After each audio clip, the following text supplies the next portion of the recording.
विविध भारती।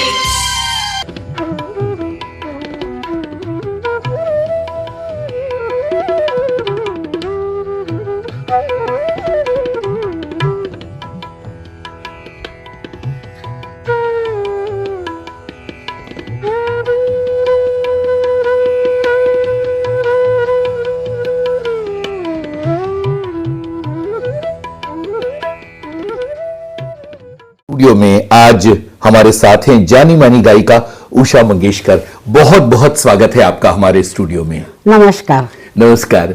पुराना नाता रहा है आपका रेडियो से। बहुत पुराना। कैसा लग रहा है वापस रेडियो के स्टूडियो में आके? अच्छा लग रहा है। सबसे पहले कब गए थे आप आकाशवाणी के स्टूडियो में? मैं आकाशवाणी के स्टूडियो में जब मेरे 10-12 गाने चल पड़े तब मैंने विविध भारती में एक मर्तबा आई थी। अच्छा अच्छा। और मेरे ख्याल से बाकी और जो आपके प्रोग्राम थे उसमें मैं काफी आई हूँ, जैसे जवानों के लिए जयमाला कार्यक्रम। और एक जयमाला में 2 मर्तबा आई थी जी। और गाने भी बहुत किए हैं, वह हमारा नाता पुराना है। जी। इसके अलावा आपने कुछ मराठी गाने भी आकाशवाणी के लिए रिकॉर्ड किए हैं, ऐसा मुझे पता है। जशवंत देव जी का किया है, उनके असिस्टेंट का किया है, और मुझे डायरेक्टर याद नहीं है, लेकिन काफी बहुत बड़े स्टूडियो में किया था, बहुत बड़ा स्टूडियो था वहाँ पे क्या था हमारे उधर, मतलब क्या बात ये है। तो दूर है बहुत। जी। अच्छा, मुझे ये बताइए कि मंगेशकर परिवार में रेडियो सुनने की परंपरा किस तरह की थी जब आप छोटी थी और जब दीदी भी थी, और आप लोगों की गायकी का सिलसिला था? और तब रेडियो सबसे एक ही चीज थी जिससे हम लोगों का मनोरंजन हो रहा था, हो सकता था, गाने आते थे, और पसंद के गाने सुनने के लिए हम लोग इकट्ठा होकर बैठते थे। मैंने पहली मर्तबा रेडियो देखा है जब मेरी उम्र होगी 6, 6.5, 7 जी। पूना में हम लोग, हमारे फैमिली फ्रेंड थे, उनके घर में रेडियो था, हमारे घर में नहीं था, क्योंकि हम लोग घर बदलते जाते थे। मेरे पिताजी घर में इतना अच्छा गाते थे तो कोई सवाल ही नहीं था रेडियो का, और अब छोटे भी थे बहुत जी। तो दीदी उस दिन एक नाटक के गाने गा रही थी मेरे पिताजी के, तो वो सुनने के लिए हम लोग गए थे। गजब। पतली आवाज में दीदी गा रही थी, कुछ राधा धर्म मधु मिलिंद मराठी में गा रही थी। वो उस बार मैंने पहली मर्तबा रेडियो पे गाना सुना दीदी का। हम लोग सब नीचे बैठे थे, ऊपर रेडियो था, छोटे छोटे से। क्या बात है। तो ये रेडियो सुनने का रोमांच किस तरह का था उस समय में, याद करके बताएं। या तो फिल्म देखो या तो रेडियो सुनो। फिल्म तो कभी देखने को मिलती थी, रेडियो तो पूरा दिन चलता था जी। और अच्छे अच्छे प्रोग्राम होते थे, सब याद थे इसमें क्या आने वाला है, इसमें क्या आने वाला है, गाने का कब आने वाला है। तो एक मर्तबा उसका नाम याद नहीं, बहुत सारे गाने बजाते थे जी। वो एक प्रोग्राम था, वो बाद में देखा मैंने। फिर उसके बाद हम लोग बम्बई आ गए, मेरे पिताजी गुजर गए, हम लोग बम्बई आ गए जी। बम्बई आने के बाद मुंबई आ गए, और मुंबई में हम लोग आके नाना चौक में हम लोग का घर था, वहाँ हम लोग रहते थे। दीदी काम पे जाती थी, हम लोग स्कूल में जाते थे, माँ घर में रहती थी, मेरा भाई भी स्कूल में जाता था। तो दीदी ने सोचा कि मैं रेडियो लेके आती हूँ मैं, ताकि सबको घर में सुनने के लिए मजा आएगा। नहीं तो रिकॉर्ड सुनते थे हम लोग जी जी, उतने 78 स्पीड के, वो मैं सैगल साहब के वगैरह गाने सुनते थे रोज। तो देखा रेडियो लाएंगे, दीदी ने रेडियो लाया, और हमारे बहुत पसंद के सिंगर सैगल, के सैगल, ये सबसे बड़े सैगल। मेरे पिताजी बोलते थे किसी का गाना अगर गाना है तो सैगल साहब का सुनो, क्योंकि वो जो गाते हैं वो बहुत अच्छे और बहुत सीखे थे वो गाना। तो क्लासिकल का भी उनको बहुत ज्ञान था ना। मेरे पिताजी तो बहुत ही बड़े थे, वो कहते थे मैं सुनाऊंगा वो गाना, नहीं तो उसके बाद इनका सुनो। कभी अगर फिल्म का गाना सुना तो सिर्फ सैगल साहब का जी। और दीदी ने पैर से रेडियो लाया, ऊपर रखा, उसने ऑन किया, और पहले जो उसमें ये आया है, बात आई है कि आज सैगल साहब की डेथ हुई है जी। दीदी ने बंद किया और दे दिया वापस जी जी। कि मुझे नहीं दे, अभी रखना ही नहीं मुझे। उसके बाद हमारे घर में रेडियो कभी भी नहीं आया। उसने जो सुना, और हम लोग सब ऐसे हो गए कि इतना बड़ा आदमी गया, जी उसके बाद रेडियोग्राम ये वो बहुत आए, सब उसके अंदर रेडियो होते थे। तब तो बहुत नया नया चीज़ आती गई। फिर 78 गया, फिर कैसेट आई, फिर ईपी आई, फिर एलपी आई। तो घर में बहुत बहुत संग्रह किया है, बहुत है। जी। मैंने एक बार दीदी से बातचीत की थी तो उन्होंने ये घटना बताई थी कि कैसे उन्होंने बड़े चाव से रेडियो लाया और ये खबर सुन के वो बहुत दुखी हो गई और उन्होंने फिर वो रेडियो कभी नहीं सुना। पर दीदी ने एक और बात बताई थी कि वो चिट्ठियां लिखा करती थी रेडियो स्टेशन पर फरमाइश के लिए क्लासिकल गानों की। दीदी आई थी, दीदी फरमाइशी गानों की चिट्ठियां लिखती थी, पोस्ट करती थी कि ये गाना सुनना है उनको। अच्छा, तो मुझे इतना याद नहीं है, आई होगी दीदी। जी। लेकिन दीदी के गाने जब हृदयनाथ ने किए तब हम लोग गए थे। अच्छा। पर गाना सुनने के लिए जी। तो लाइव होता है, रिकॉर्ड तो कुछ करते नहीं, तो रिकॉर्ड नहीं था उसका।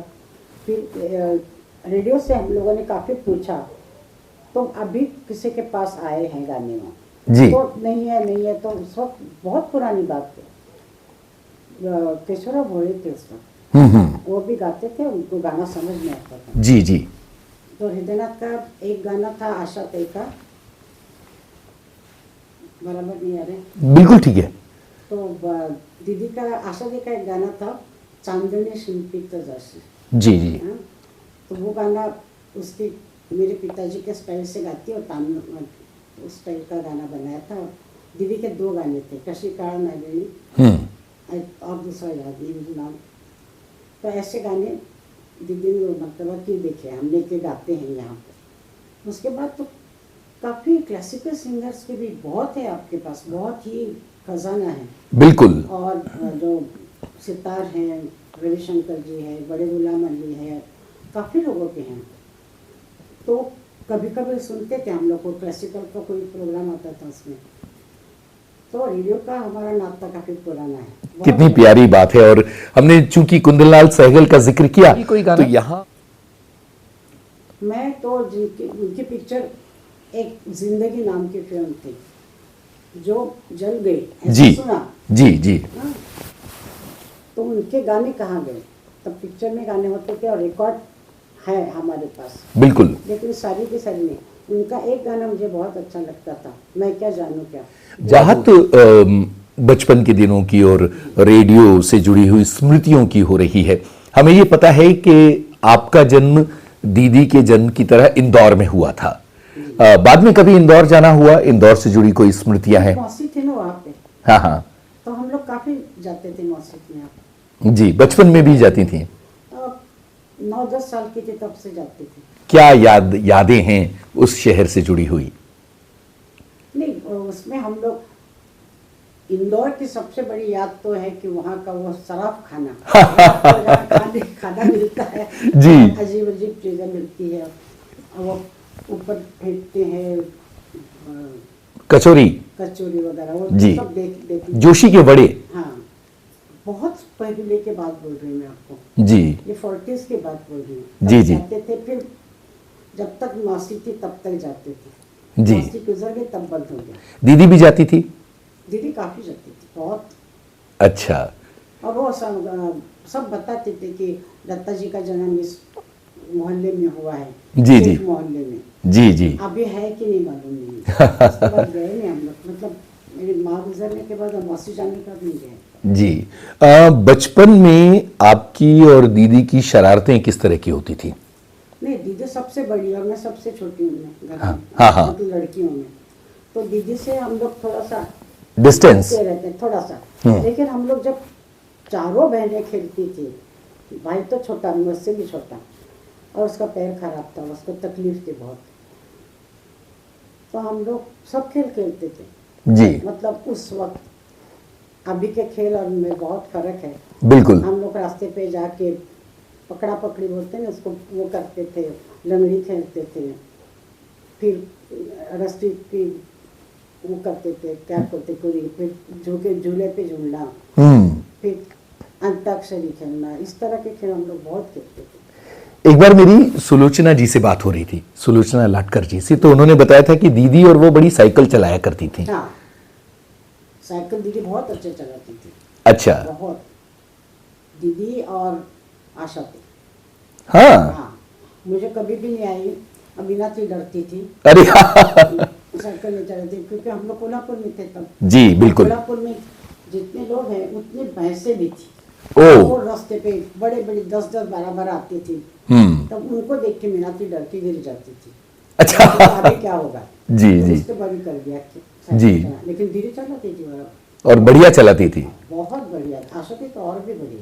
अच्छा, फिर आपने क्यों नहीं चलाई? नहीं, बस एक तो छोटी थी मैं, ये सब साइकिल वाइकिल चलाते थे तब। मतलब 9 साल की भी नहीं थी मैं, 8-1 साल की थी। पिताजी जाने के बाद इतना जल्दी सब कुछ बदल गया। और हम लोग बम्बई आ गए, बम्बई से फिर कोल्हापुर चले गए, कोल्हापुर से फिर बम्बई आए, तो सब उल्टा सीधा हो गया। तो मैं करती थी थोड़ा, बाद में मैंने काफ़ी कोशिश की, लेकिन मुझे नहीं जमा। जी। गाड़ी अच्छा, चलाना भी नहीं जमा। गाड़ी चलाना भी नहीं जमा। जी जी। अच्छा, मुझे ये बताइए कि बहुत कम उम्र की थी आप तो पिताजी चले गए। कोई पिताजी से जुड़ी याद है गाना सिखाने की या? बहुत छोटी थी, याद जी। नहीं, रिकॉर्ड सुनती हूँ। जी जी। और कुछ बहुत बड़ी भारी चीज़ें मतलब हमारे हाथ में आई है, वो उनकी जो क्लासिकल चीज़ें थी, जी। बंदिश जिसको कहते हैं, हाँ। वो कुछ मीनाते को याद थी। उसका दिमाग ऐसा था कि पिताजी गाते थे, सिखाते थे दीदी को वगैरह, तो वो सुनती थी। और फिर उसने हमको बताया कि ये बंदिश ऐसी, ये बंदिश ऐसी, ये बंदिश ऐसी। क्या बात है। तो बाद में ये एहसास हुआ कि कितने बड़े और दिग्गज कलाकार थे पिताजी। बहुत बड़े कलाकार, बहुत बड़े ज्योतिषी। अच्छा। और चेहरा देख के बोलते थे। क्या बात है। लेकिन किसी भी लड़की या लड़के का कोई बात उन्होंने बताया नहीं। जब वो बहुत बीमार हो गए तब माई ने पूछा कि मैं क्या करूं, आप ही तो सब कुछ हैं, अगर आपको कुछ हुआ तो मैं क्या करूं, तो क्या मेरी चिंता कर रही हो, तुम्हारी घर की चिंता मत करो, ये जो लता है ना वो तुम देखती रहो, इतना ही बोला उन्होंने। गजब। इसको तुम देखते रहो ये। और मेरे पिताजी गए, दीदी 13 साल की थी। जी। उसने आके माँ को बोला कि मैं घर संभालूंगी, तुम चिंता मत करो, मैं हूँ ना। सबसे बड़ी ठेकेदार बहुत बीमार था, बहुत छोटा था। उसने बोला, और मेरे ख्याल से कुछ महीनों में दीदी को ऑफर आई कि तुम पिक्चर में काम करोगी। जी जी। बच्चे कलाकार का, तो वो कलाकार का काम उसने बोला मैं करूँगी। ये बहुत जल्दी जल्दी हुआ जी। उसको नौकरी मिल गई। जी।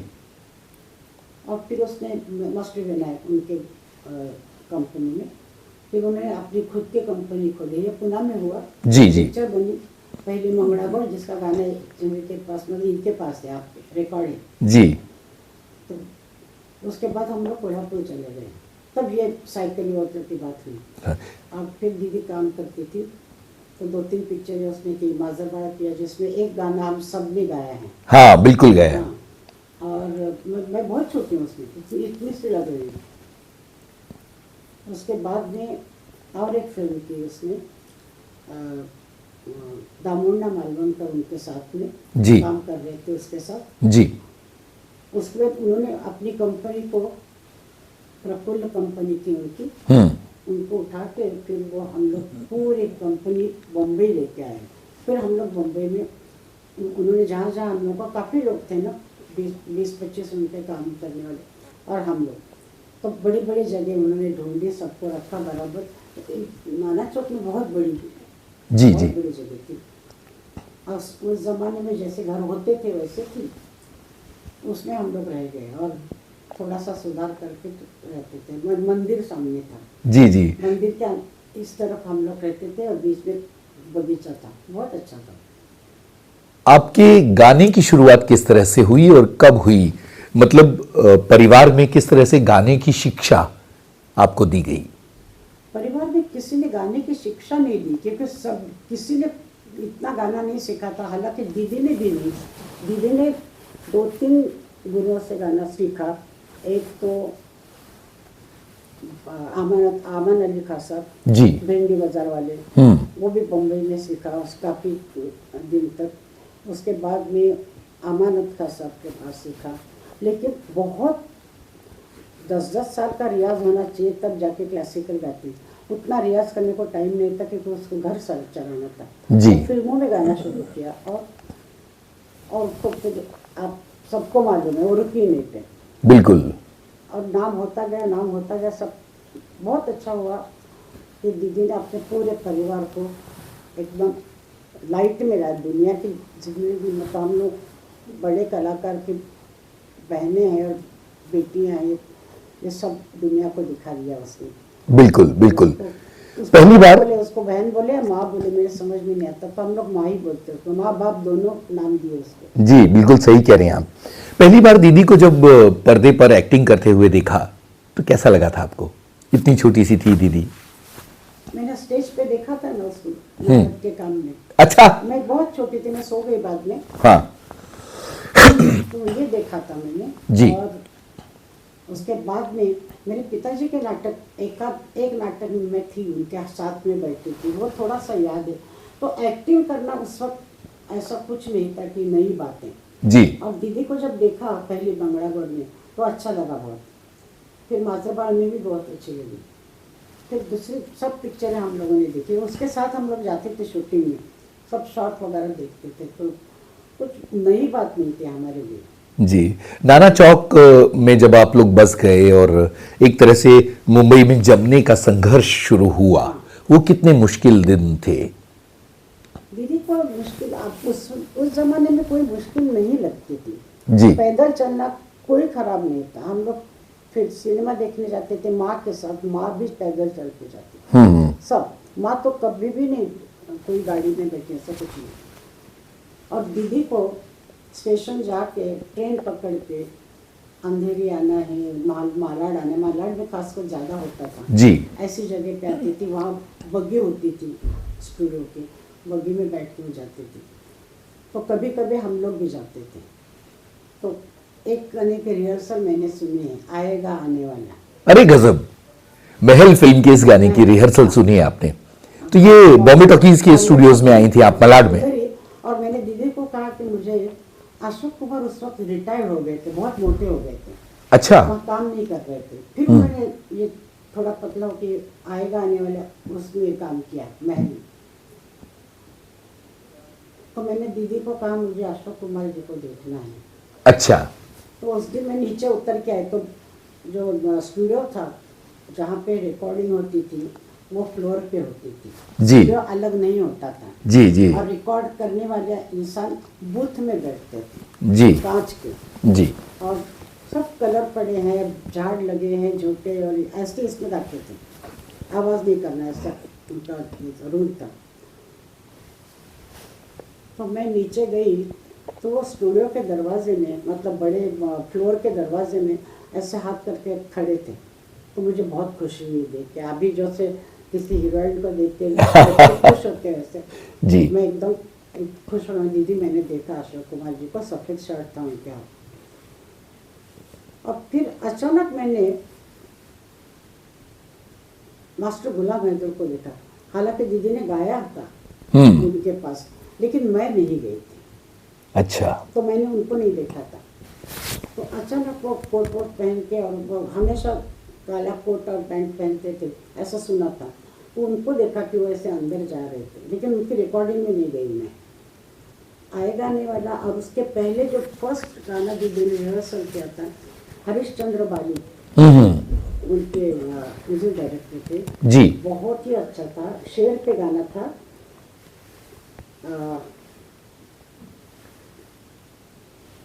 दिल को तुझे हुआ क्या है, आखिर इस दर्द की दवा क्या है, ये गाना था। जी जी। मतलब शेर ही था पूरा उनका, मिर्जा गालिब का। मैंने सुना और मैंने याद कर लिया। मुझे याद करने की बहुत आदत है। जी। जैसे कि आप गुजराती बोलेंगे तो मैं फट से याद कर लेती हूँ, वैसे बोलती हूँ, फिर भूल जाती हूँ। अच्छा। लेकिन गाना कभी नहीं भूलती मैं। जी। तो मैंने वो गाना सुना, मुझे याद रहा। और फिर बाद सुना कि वो गाना रिकॉर्ड हुआ, लेकिन पिक्चर नहीं बनी। जी। उसके बाद और भी गाने हुए, लेकिन मैं बाद में नहीं गई। मैंने एक ही मरतबा गई थी मैं। जी। तो ये आएगा आने वाला की रिकॉर्डिंग चल रही थी, ये दीदी का पहला बड़ा गाना था, और आपने कहा कि आपने उसकी रिहर्सल देखी थी। मैं रिहर्सल देखी थी, तब रिहर्सल इतना धीरे करती थी कि क्या गा रहे समझ में नहीं आता था। अब कोई एक्शन नहीं, हाथ ऐसा कुछ नहीं।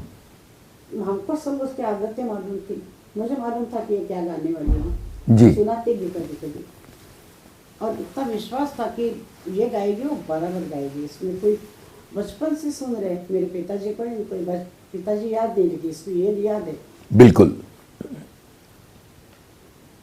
हम लोग खाने पे बैठते थे, मेरे पिताजी थे तब, मुझे इतना याद नहीं क्योंकि मैं पिताजी का चेहरा याद नहीं आता मुझे, थोड़ा थोड़ा हल्का हल्का याद आता है। 5 साल की थी मैं, शायद 6 साल की थी, तो डर के मारे हम लोग नीचे मुँह करते, बस सब खाने के लिए बैठे, पाँचों बैठे हैं, और दीदी करी मैं करी हूँ, मीनाती करी हूँ, आशाती करी हूँ। पिताजी बोले क्या कर रहे हो? नहीं, हम लोग गाना सुना हुआ ऐसे याद कर रहे हैं। ऐसे दीदी ने बोला ये ऊँ नहीं करने का, गा नहीं सकोगे, गला खराब हो जाएगा। उसके बाद कभी हम लोगों ने किया नहीं। अरे गजब, ये कितना सुंदर नजारा होगा कि खाने पर सब लोग जो है वो आलाप जैसा हमिंग कर रहे हैं। तो आएगा आने वाला ये सुन लेते हैं ये गाना। आएगा ना, मैं रिहर्सल 2 मरतबा सुनी। आज खेमचंद जी ऐसे नीचे बैठते थे, लोड वोड लगा के, हम लोग गद्दी पे ऐसे बैठते थे, दीदी बैठ के गाना सुनती थी, याद करके लिखती थी जी। और लिखने का क्या, गाना लिखने पर ये ऊंची लाइन है तो ऐसे नीचे ऐसे ऐसे अपनी तरफ से वो लोग उसको तैयार करते हैं, मैं भी वैसे ही करती हूँ। तो दीदी ने रिहर्सल वगैरह किया, तो उस वक्त तो एक रिहर्सल से गाना नहीं होता था। जी जी। ना ही फ्लोर पे गाना रिहर्सल करके होता था, बिल्कुल। 10-12 रिहर्सल होती थी, कभी कभी 15 तक जाता था। तो दीदी 2-3 रिहर्सल में आई, वहाँ रोज़ाना ट्रेन से और इधर में घंटा लगता था। हम लोग खेल में लगे रहते थे, मेरा भाई के पैर ठीक हो गया था, हम लोग बहुत खेलते थे। तो एक मरतबा जिस दिन रिकॉर्डिंग थी उस दिन मैं गई। अच्छा, उस वक्त अभी रात को नहीं रिकॉर्डिंग करते हैं जी। और संडे को छुट्टी होती, उस वक्त ना संडे था ना मंडे था, कुछ नहीं, रात के 12-1-2 बजे तक रिकॉर्डिंग चलती थी। तो गाने का शेर था खामोश है ज़माना, तो वो फेड आउट था, दूर से आ रहा जी। फेड आउट नहीं था उस वक्त, ओवरलैप भी नहीं था, कुछ भी नहीं था, मशीन में था ही नहीं, सिर्फ गाना ही गाना, एक ही उसमें। तो दीदी ने कहा कि ठीक है, मैं फेड आउट करती हूँ और फेड इन आउट करती हूँ। वो दूर जाके खड़ी रही और वहाँ शुरू किया उसने खामोश है ज़माना, और आते आते आते आए गाने वाले पे बाइट पे आई, और वो सबको बहुत अच्छा लगा। रिहर्सल में एकदम परफेक्ट हुआ, उन्हें कहा रिकॉर्ड कर, और रिकॉर्ड किया। उसके बाद में 12 बज गए थे, मैं सो गई थी। अच्छा। कुर्सी पे सो गई। गजब। उषा जी, ये दीदी का गाना हमने सुना महल फिल्म का, और इस गाने से दीदी की कामयाबी का सफर शुरू होता है। आपकी जिंदगी किस तरह से बदली पूरे परिवार की इसके बाद? दीदी बहुत अच्छी गाने वाली है, बहुत सब घर में सुनते थे ना जी। तो दीदी ने गाया है, बहुत अच्छा गाना है, चलो चल पड़ा है, बहुत लोगों को अच्छा लगा है। फिर दूसरे गाने के हम लोग इंतजार करते थे कि कभी कभी क्या होता था किसी भी सिंगर का उस वक्त, उस जमाने में, कि एक गाना मिला है लेकिन दूसरा मिलेगा या नहीं, हाँ। मालूम नहीं पड़ता था। लेकिन दीदी को तो एकदम टॉप पे ही लेके गए ना सब प्रोड्यूसर्स। जी। प्रोड्यूसर्स की ये शर्त होती थी कि दीदी ने अगर नहीं गाया गाने में, हमारे पिक्चर में नहीं गाया, तो मैं ये पिक्चर बंद कर दूंगा या मैं सेट तोड़ दूंगा। ऐसे सेट भी तोड़े हैं उन्होंने सिर्फ दीदी के गाने के लिए। जी। और फिर म्यूजिक डायरेक्टर को तो उनको छोड़ना पड़ेगा फिर, तो उनके हिसाब से गाना बनाते थे।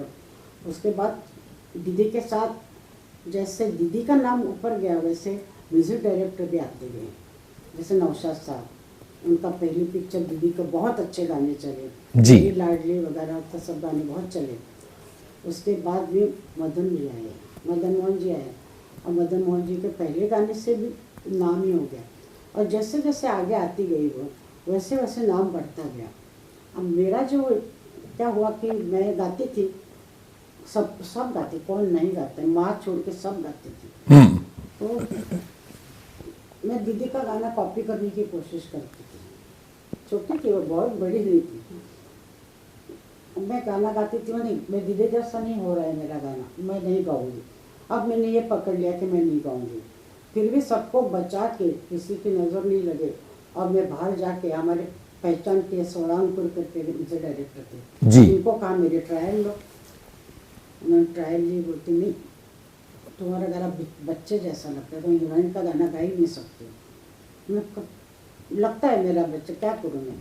वो फेल, घर में किसी को नहीं बोला। और एक कोई मुझे डायरेक्टर थे, उनको बोला मेरी ट्रायल लो, तो उन्होंने कहा नहीं तुम्हारी आवाज़ ठीक नहीं है, तुम्हारी आवाज़ बच्चे जैसी लगती है, गई मैंने कहा मुझे गाने ही नहीं गाने हैं। सब ने बोला, हृदयनाथ ने इतना बोला, क्योंकि हृदयनाथ बहुत स्ट्रिक्ट और अच्छा गाने के लिए बहुत ही है, गाना गाना है मतलब गाना ही पड़ेगा, तुम गाती हो। तो मैं ऐसे गुनगुना रही थी एक दिन गाड़ी में, वो भी बहुत भारी गाना, खास साहब, आमिर खास साहब का, जनक पायल बाजी का टाइटल जी, जनक पायल बाजी। अब क्या मुझे सूझी मालूम नहीं, मैं ऐसे गुनगुना रही थी, तो हृदयनाथ ने बोले तुम गाती हो? मैं कहा नहीं। तो क्या अभी क्या कर रही थी? तो गा रही थी मैं, तो गाना मुझे अच्छा लगा है।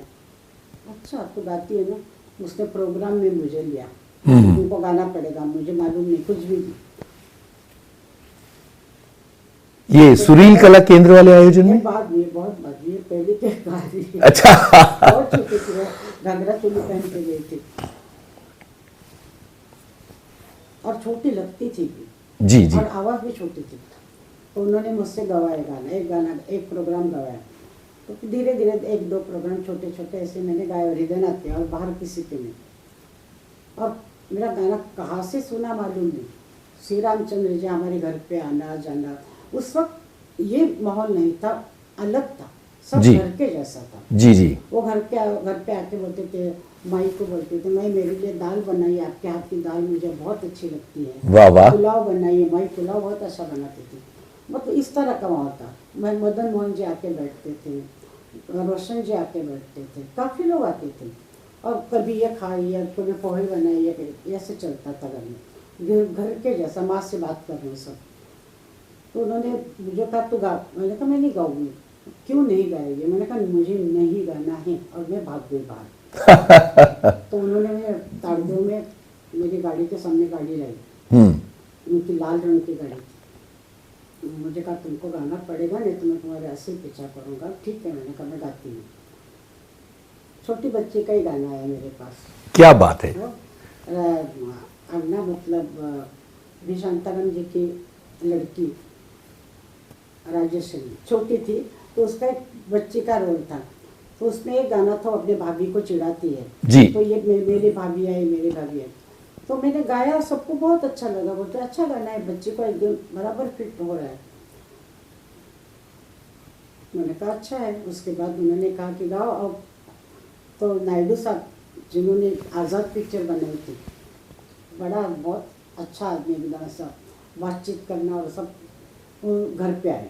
उन्होंने कहा कि मेरे पिक्चर में, दीदी पहले गा चुकी थी, मेरे पिक्चर में एक गाना ऐसा है कि जो दो बहनों ने डांस करना है उसके ऊपर, साई और सुबह। तो दोनों बहनें थी, मुझे दो बहनों का गाना चाहिए। अच्छा। और वो बहुत यंग थी लड़कियाँ, मेरे ख्याल से 12-15 साल की होंगी। तो श्री रामचंद्र, उषा गाएगी। फिर मैंने उनकी तरफ देखा, मैंने कहा मद्रास का है, कुछ ताने वाने होंगे, क्या करूँ मैं? तो नहीं, मैं गाना बना रही हूँ। तो उन्होंने अपलम चपलम बनाया। क्या बात है। उसके ऊपर डांस इतना अच्छा किया। फर्स्ट टाइम मैंने देखा कि फिल्म में कि दो लड़कियां एक जैसा डांस कर रही हैं। अभी तो बहुत आगे उसके बाद में, और वो गाना चल पड़ा, बहुत चला। फिर मुझे शंकर जी ने बुलाया जी। वो कहानी अभी सुनते हैं।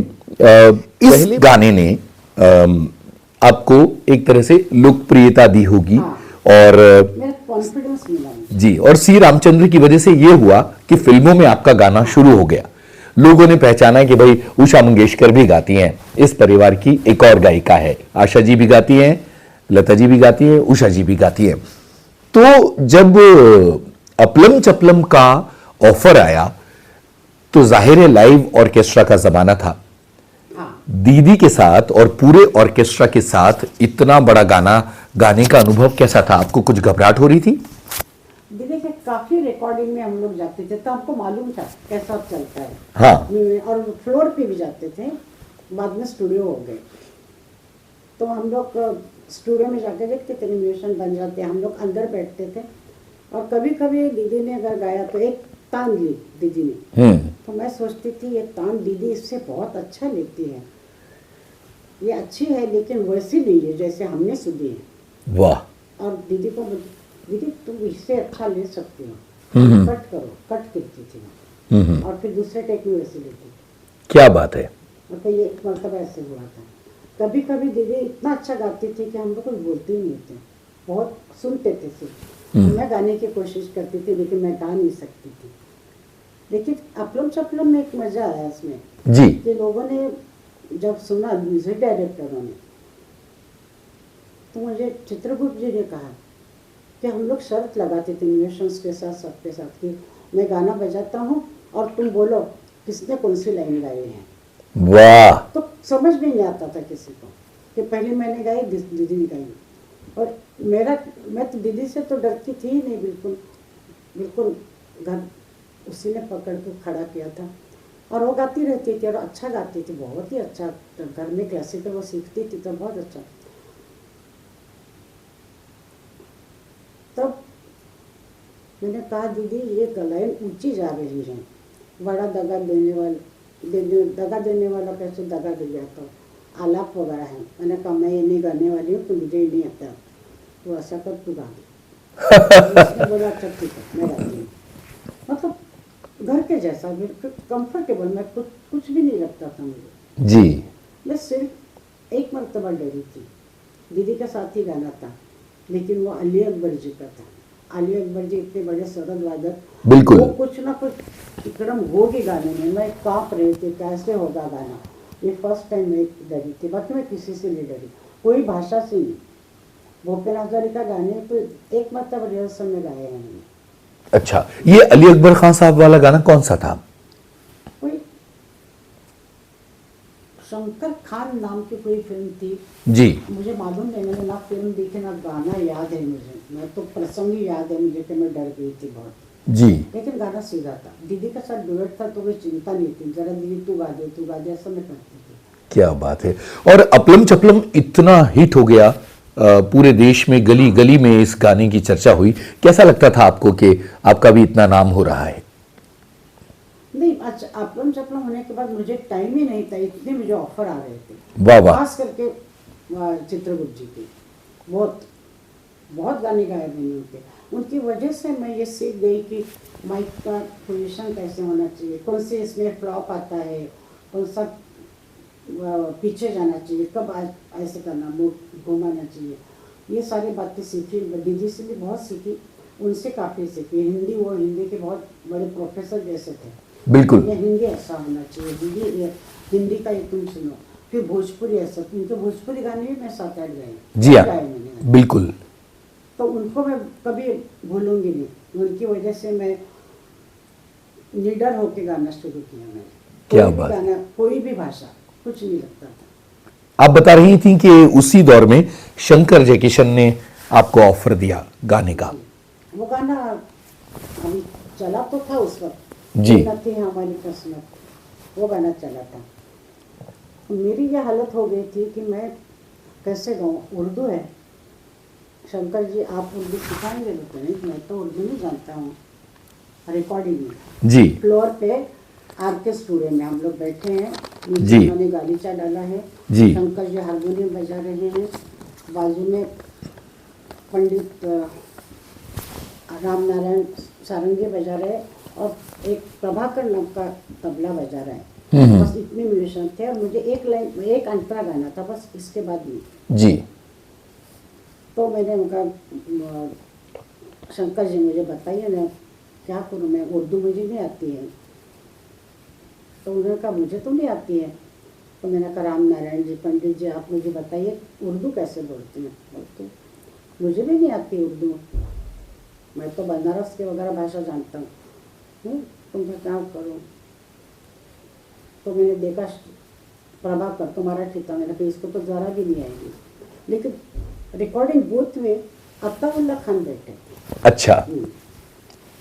तो वो मुसलमान, मतलब उनको जाके पूछा तो तुम गाओ, कभी गलती होगी तो मैं बीच में टोकूंगा तुमको। जी।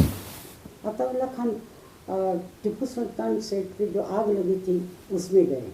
अच्छा अच्छा अच्छा, जी जी जी। ये किस फिल्म के गाने की बात हो रही है?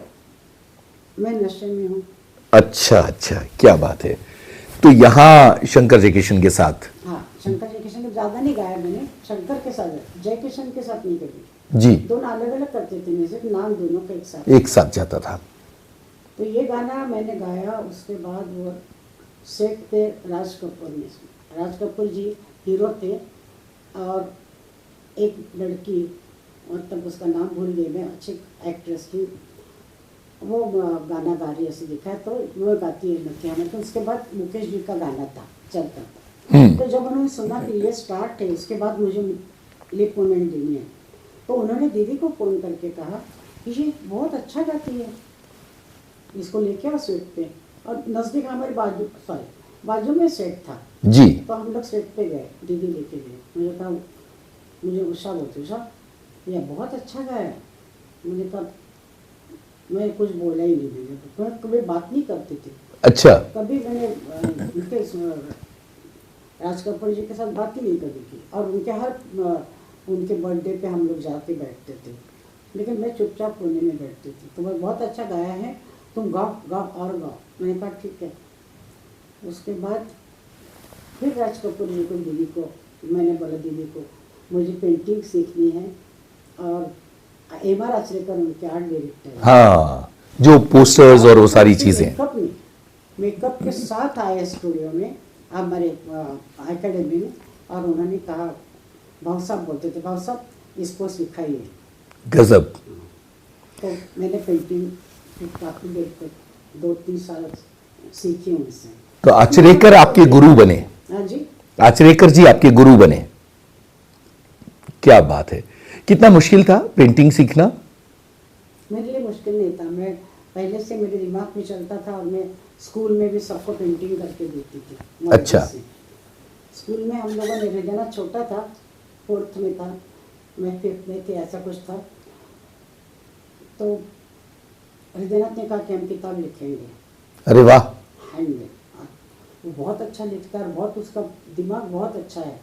तो उसने कहा कि रामदास स्वामी जी का अल्प चरित्र लिखेंगे। मैंने कहा लिखो। उसने सब लिखा, अब बोला मुझे पेंटिंग करके दो। अरे गजब। कुछ मालूम नहीं था, मतलब सीखा नहीं, मर्जी से। तो मैंने उसमें शिवाजी महाराज की पेंटिंग बनाई, एक तुकाराम महाराज की बनाई। तो वो किताब हमारी टीचर थी, उसको बहुत अच्छी लगी, इतनी बड़ी है, सब हंसते लिखी थी।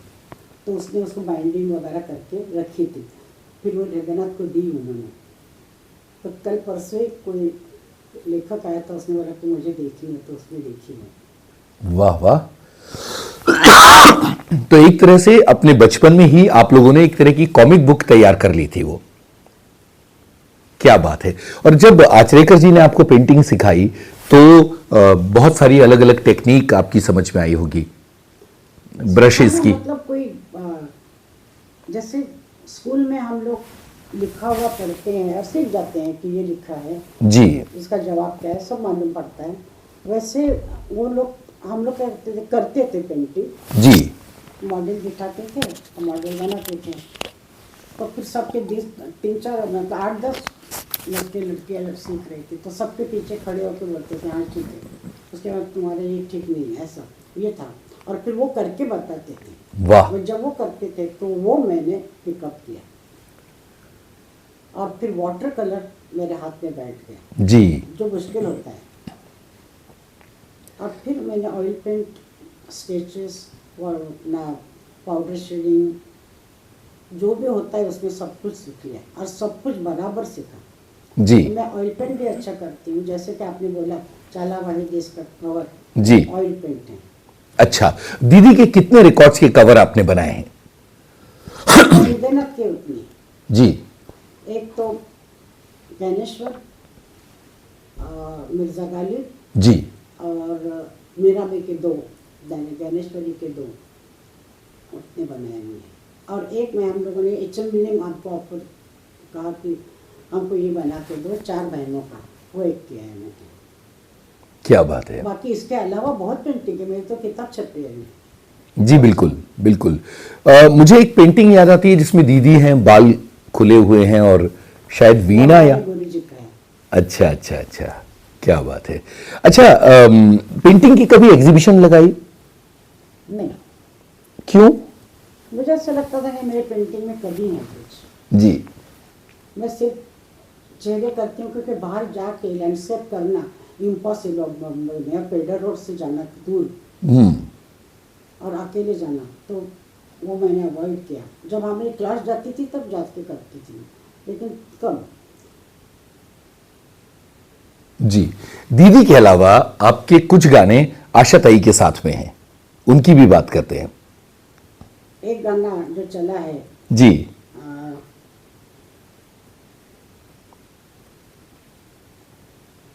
एक क्लासिकल टाइप का गाना है, काहे तरसाए, काहे तरसा। चित्रलेखा फिल्म का गाना। तो काहे तरसा दोनों का गाना था, पूरा साथ में गाना था, अलग अलग अंतरे वगैरह नहीं थे। जी उस वक्त हम लोग इंदौर में थे। अच्छा। से क्या आशाती भी थी, और एक बच्चों के लिए छोटी पार्टी बना की थी, तो आशाती वहाँ हम लोग वहीं थे। तो कहीं से हमको मैसेज आ गया, अब मोबाइल तो था नहीं जी, तो मेरी मौसी के यहाँ कहीं से मैसेज आ गया कि रोशन जी राह देख रहे हैं, पर कल रिकॉर्डिंग है आपकी। हैं? मैंने कहा मेरी रिकॉर्डिंग कौन सी बोलते क्लासिकल गाने की? तो आशाती ने बोला हाँ मुझे जाना ही पड़ेगा। तो हम दोनों प्लेन से निकले, वाह, माई वगैरह उधर ही रही, हम लोग निकले और सीधा स्टूडियो गए, महबूब स्टूडियो में। अच्छा, गाना याद किया उधर ही बैठ के, वो गाना काहे तरसा। क्या बात है, बहुत सुंदर गाना। रोशन साहब के साथ रिहर्सल की कोई याद है इस गाने की? पहले कर चुके थे जी। लेकिन कौन भूल गए थे, मतलब हम लोग इंदौर में बैठे थे, जी इतना जल्दी होगा मालूम नहीं। कल बोला तो आशाती उन्होंने करना छोड़ना तो है नहीं इसको, क्योंकि और कोई गाएगा नहीं मुझे मालूम है, चलो। तो हम दोनों बैठे। कितनी मुश्किल थी रोशन की ये ट्यून? गाने में कोई ऐसी खास मुश्किल नहीं लगी हमको, क्योंकि दोनों साथ में गा रहे थे, एकदम साथ में। जी, ऐसे अलग अलग गाते तो मुझे मुश्किल होती। आशाती को तो चलता है गला उसका, मेरा इतना नहीं चलता था। जी। तो ये गाना चित्रगुप्त के साथ जुड़ी यादों की बीच में चर्चा की थी, कुछ और बताइए हमें म्यूजिक डायरेक्टर चित्रगुप्त के साथ आपके गानों के बारे में, और फिर भोजपुरी गानों की भी बात करते हैं थोड़ी सी। ये पहले तो बच्चों के गाने गाए, जयश्री पिक्चर में छोटी लड़की का गाया गाना। जी, फिर मैंने फिल्म मुझे याद नहीं, क्योंकि उस जमाने में क्या होता था कि A ग्रेड की फिल्म, B ग्रेड की फिल्म, C ग्रेड की फिल्म। जी हाँ, तो A वाले बहुत कम B में आते थे, लेकिन B वाले A B C में गाते थे। जैसे आशाती B के भी गाने गाती थी, C के भी गाने गाती थी, और A के तो बहुत गाती थी। और मेरा नंबर लगता था बीच में। जी जी तो मैं B ग्रेड में गाती थी ज़्यादा, A ग्रेड में बहुत कम। जी। तो उनके गाने मैंने B और C में बहुत गाए, बहुत ज़्यादा गाए। उनका एक गाना मुझे याद है जो बहुत अच्छा लगता है मुझे, दिल का दिया, दीदी का दिल का दिया, वो गाना। क्या बात है, क्या बात है, बहुत शानदार गाना। और एक उनका डुएट मुझे बहुत पसंद है, दगाबाज हो बाकी पिया। क्या बात है, क्या बात है। वो चला भी था और मुझे अच्छा भी लगता है। जी, हिंदी का तो दौर चल ही रहा था, लेकिन भोजपुरी फिल्मों का उदय हो गया। वो भोजपुर के थे, वो पटना के थे, बिल्कुल। तो उनको बहुत ऑफर आई फिल्म गानों के। तो मैं और दीदी हम दोनों ने गाए हैं काफी गाने। गंगा मैया में गाया? हाँ गंगा मैया तो पेरी चढ़े वो में। हाँ, वो भी तो कहानी है उसकी ना। बताइए। उसकी कहानी ऐसी है कि गंगा मैया तो एक रिहर्सल किया था मैंने जी। प्रभु जी के यहाँ जाके खाना वाना खा के रिहर्सल, ये भी प्रोग्राम होता था। तो गंगा मैया की रिहर्सल वगैरह हो चुकी थी, और कुछ ऐसी बात हुई कि दीदी ने कहा कि मैं नहीं आ सकती हूँ, तुम जाके गा दो। जी तो मैंने वो गाना जाके गा दिया, गंगा मैया पूरा गाना गा दिया, जी डुएट है वो। जी तो रेडियो पे वो गाना उन्होंने पिक्चर प्रमोट करने के लिए गाना बजाना शुरू कर दिया, मेरा ही गाना चल रहा था। मैंने दीदी का रेडियो पे भी आ गया गाना, तो गा देना, जी चित्रगुप्त आपके घर के जैसे हैं। तो दीदी ने बोला ठीक है, और फिर दीदी के साथ मैंने गाया जो पिक्चर में था, बिल्कुल गंगा मैया को, वो भी दोनों के साथ साथ ही गाना था। जी। और ये पहली भोजपुरी फिल्म थी और शैलेंद्र जी इसके गाने लिख रहे थे, उनके साथ कोई याद है? शैलेंद्र जी के साथ इतनी यादें होती है कि उन्होंने गाना लिखा है, जी। कभी कभी वो आते थे। और चित्रगुप्त जी का ये कहना था कि मेरे सिंगर्स को ज़्यादा सिखाओ नहीं, सबको बोलते थे उन्होंने जी कि ऐसा मत, ये ऐसा बोलो, ये ऐसा ऐसा मत करो, मैं बराबर सिखा रहा हूँ। और भोजपुरी तो उनका भी शैलेंद्र जी भोजपुरी अच्छा लिखते थे वो, बिल्कुल बहुत बड़े शायर थे। मैं शायर नहीं बोलूँगे, कवि थे, शायर भी थे, कवि थे, कवि थे। और मुझे बहुत खुशी है कि मैं ये सब अच्छे शायर और अच्छे कवियों के साथ हूँ। और मेरे बहुत पसंद किया और मुझसे बहुत प्यार करने वाले कवि प्रदीप। क्या बात है, उनकी भी बात करते हैं। गंगा मैया में एक और गाना है, मोहे करे जवा में तीर। तो इतना याद नहीं मुझे, ये इसकी किस्सा है इसलिए याद रहा मुझे। अच्छा बिल्कुल। उषा जी, इतनी देर से हम बात कर रहे हैं और कई बार मैंने सोचा कि मैं आपसे गुनगुनाने को कहूं, फिर मैं रुक गया। तो मैं आपसे ये अनुरोध कर सकता हूं कि आप अपने कुछ गाने हमारे लिए गुनगुनाइए। मेरा गला ठीक नहीं है इससे, अच्छा मैं सच सच बोल रही हूँ इस वक्त। जी। अच्छा, जब आपने ये बात की कि बहुत सारे कवियों के और गीतकारों के साथ आपके बहुत अच्छे संबंध रहे हैं और मजरू साहब और मंगेशकर परिवार का बड़ा गहरा नाता था। और बड़े कवि शायर थे, उनका नाम मैं बार बार बोलती हूँ, ऊंचे थे, साहिर लुधियानवी। साहिर लुधियानवी। उनका गाना गाने की मेरी बड़ी इच्छा थी, क्योंकि उनकी शायरी मुझे बहुत अच्छी लगती थी। जी। हृदयनाथ ने उनका गाना गाया है, छोटे बच्चे का। हाँ, अभी तक मैंने कैसे नहीं गाया, तो मैंने एक कोई गाना उनका गाया है, मुझे याद। चित्रलेखा वाला गाना, चित्रलेखा वाला शायद वो साहिर लुधियानवी का लिखा हुआ है और रोशन की तर्ज है। मजरू साहब की यादें बताइए। मजरू साहब हमारे घर में खाना तो क्या खाएंगे, वो तो लखनऊ के थे जी। हम लोग उनको बोलते थे कि भाभी हमको ये खाना है, दीदी बोलती थी, हम लोग सब जाके खाना वाना खाते थे जी। बहुत अच्छा खाना, मतलब क्लास बहुत अच्छा बनाती थी वो।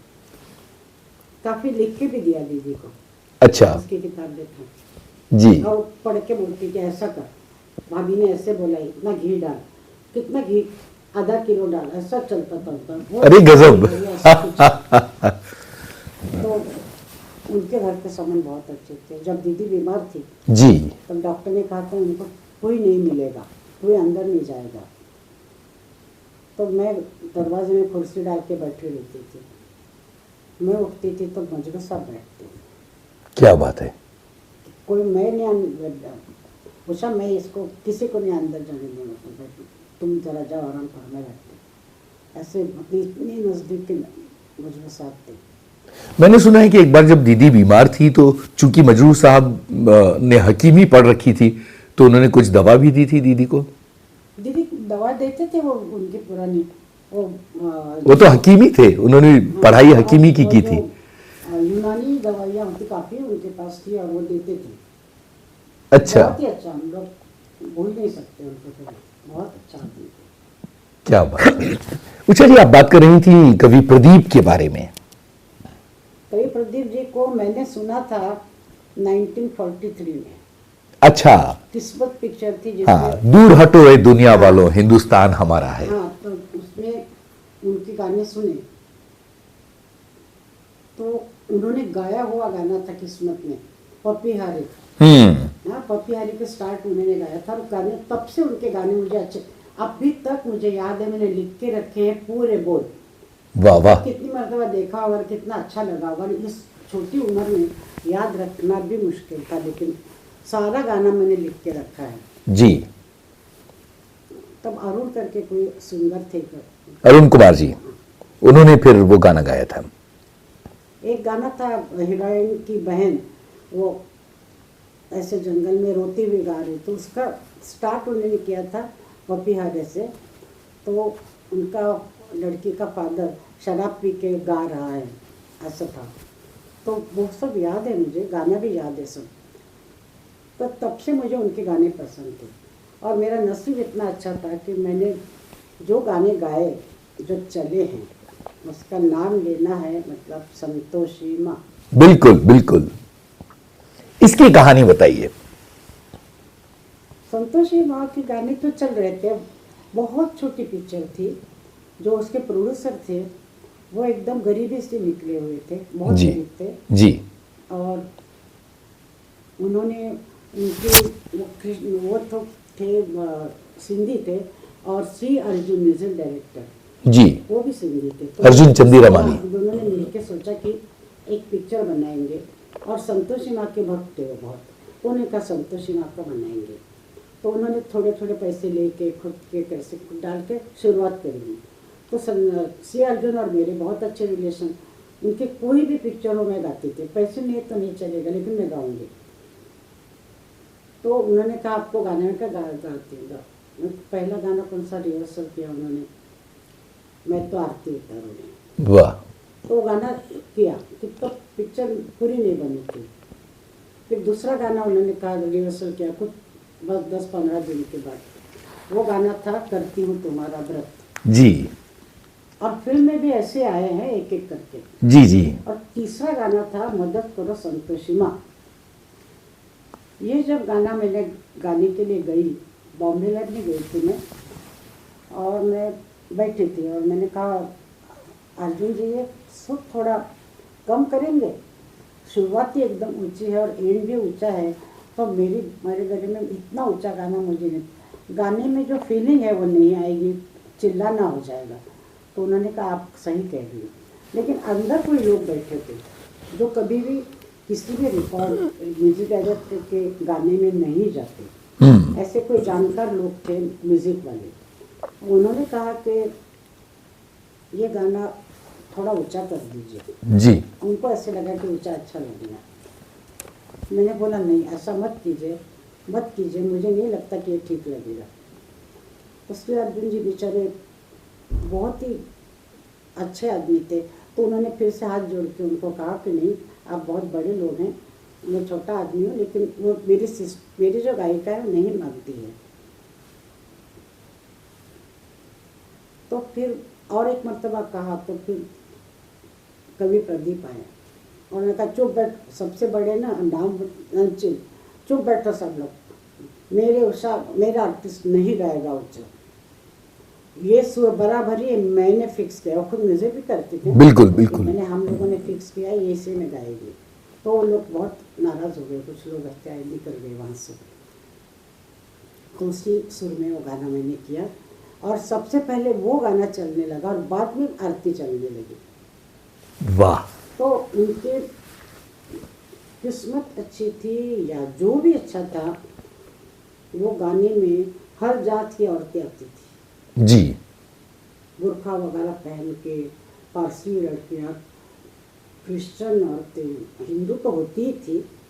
और ये पिक्चर की कमाल की चीज़ है ये कि वो सब व्रत करती थी और जी। उनको घर में अलाउ करते थे व्रत करने के लिए। ये तो कमाल की बात है। बिल्कुल। और जहाँ पिक्चर छोटे गांव में लगती थी तो सब चप्पलें बाहर उतारो, अंदर नहीं जाते थे थिएटर में, सबके चप्पलें बाहर। जी। और औरतें गाना शुरू हो जाएगा तो ऊपर चढ़ के, थोड़ी सी जगह होती है ना, वहाँ गरबा होता था जी जी। संतोषी माँ के गाने में। और वो एक डब्बा, कोई झाड़ वाड़ होता था, डब्बा लगाते थे उस पर ये करके, और संतोषी माँ का फोटो, हार पहनाया हुआ और गुड़ और चने कुमकुम वगैरह रखा हुआ, जो आते जाते लोग पैसे डालते थे। जमाना कितना पुराना है, आप याद कीजिए। बिल्कुल 1975 में ये फिल्म आई और शोले और जय संतोषी माँ एक साथ रिलीज हुई।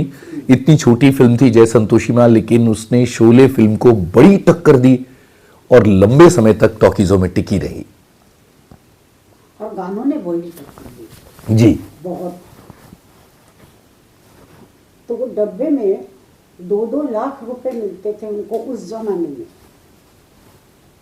अरे बाप रे। ये ऐसी चली हुई फिल्म है कि हमने, अब मैं एचएमडी गई थी तो एचएमडी के जो मैनेजर थे उस वक्त के, दुबे, जी तो उन्होंने कहा कि उषा जी आपको सच बोलता हूँ, हमारे रिकॉर्डिंग कंपनी का रिकॉर्ड तोड़ा है इस फिल्म ने, आज तक इतना चला हुआ कोई गाना नहीं है। सही है। और इतना चला हुआ गाना ना अपने कवि जी को और ना म्यूजिक डायरेक्टर को ना सिंगर को कोई अवार्ड नहीं दिया, किसी ने भी नहीं, सब चुप। क्यों मालूम नहीं। जी, लेकिन जनता का जो रिस्पांस था, जो प्यार था, वो सबसे बड़ा अवार्ड वही होता है। जी। बाद में आप जितने लाइव कॉन्सर्ट्स में गई, हर जगह। हाँ, बहुत गाया मैंने, खास करके देवी जगराता होता है जी दिल्ली साइड में, बहुत बहुत गाया मैंने। यहाँ तक कि मदद करो संतोषी माँ मैंने गाती थी मैं, तो औरतें उठ के हार पहनाती है ना, जैसे जी। कीर्तन करता है वैसे आके मुझे पैसों का हार खिलाती, ऐसे ऐसे डालती थी गले में जी और मैं वो सब निकाल के म्यूजिशियन को देती थी।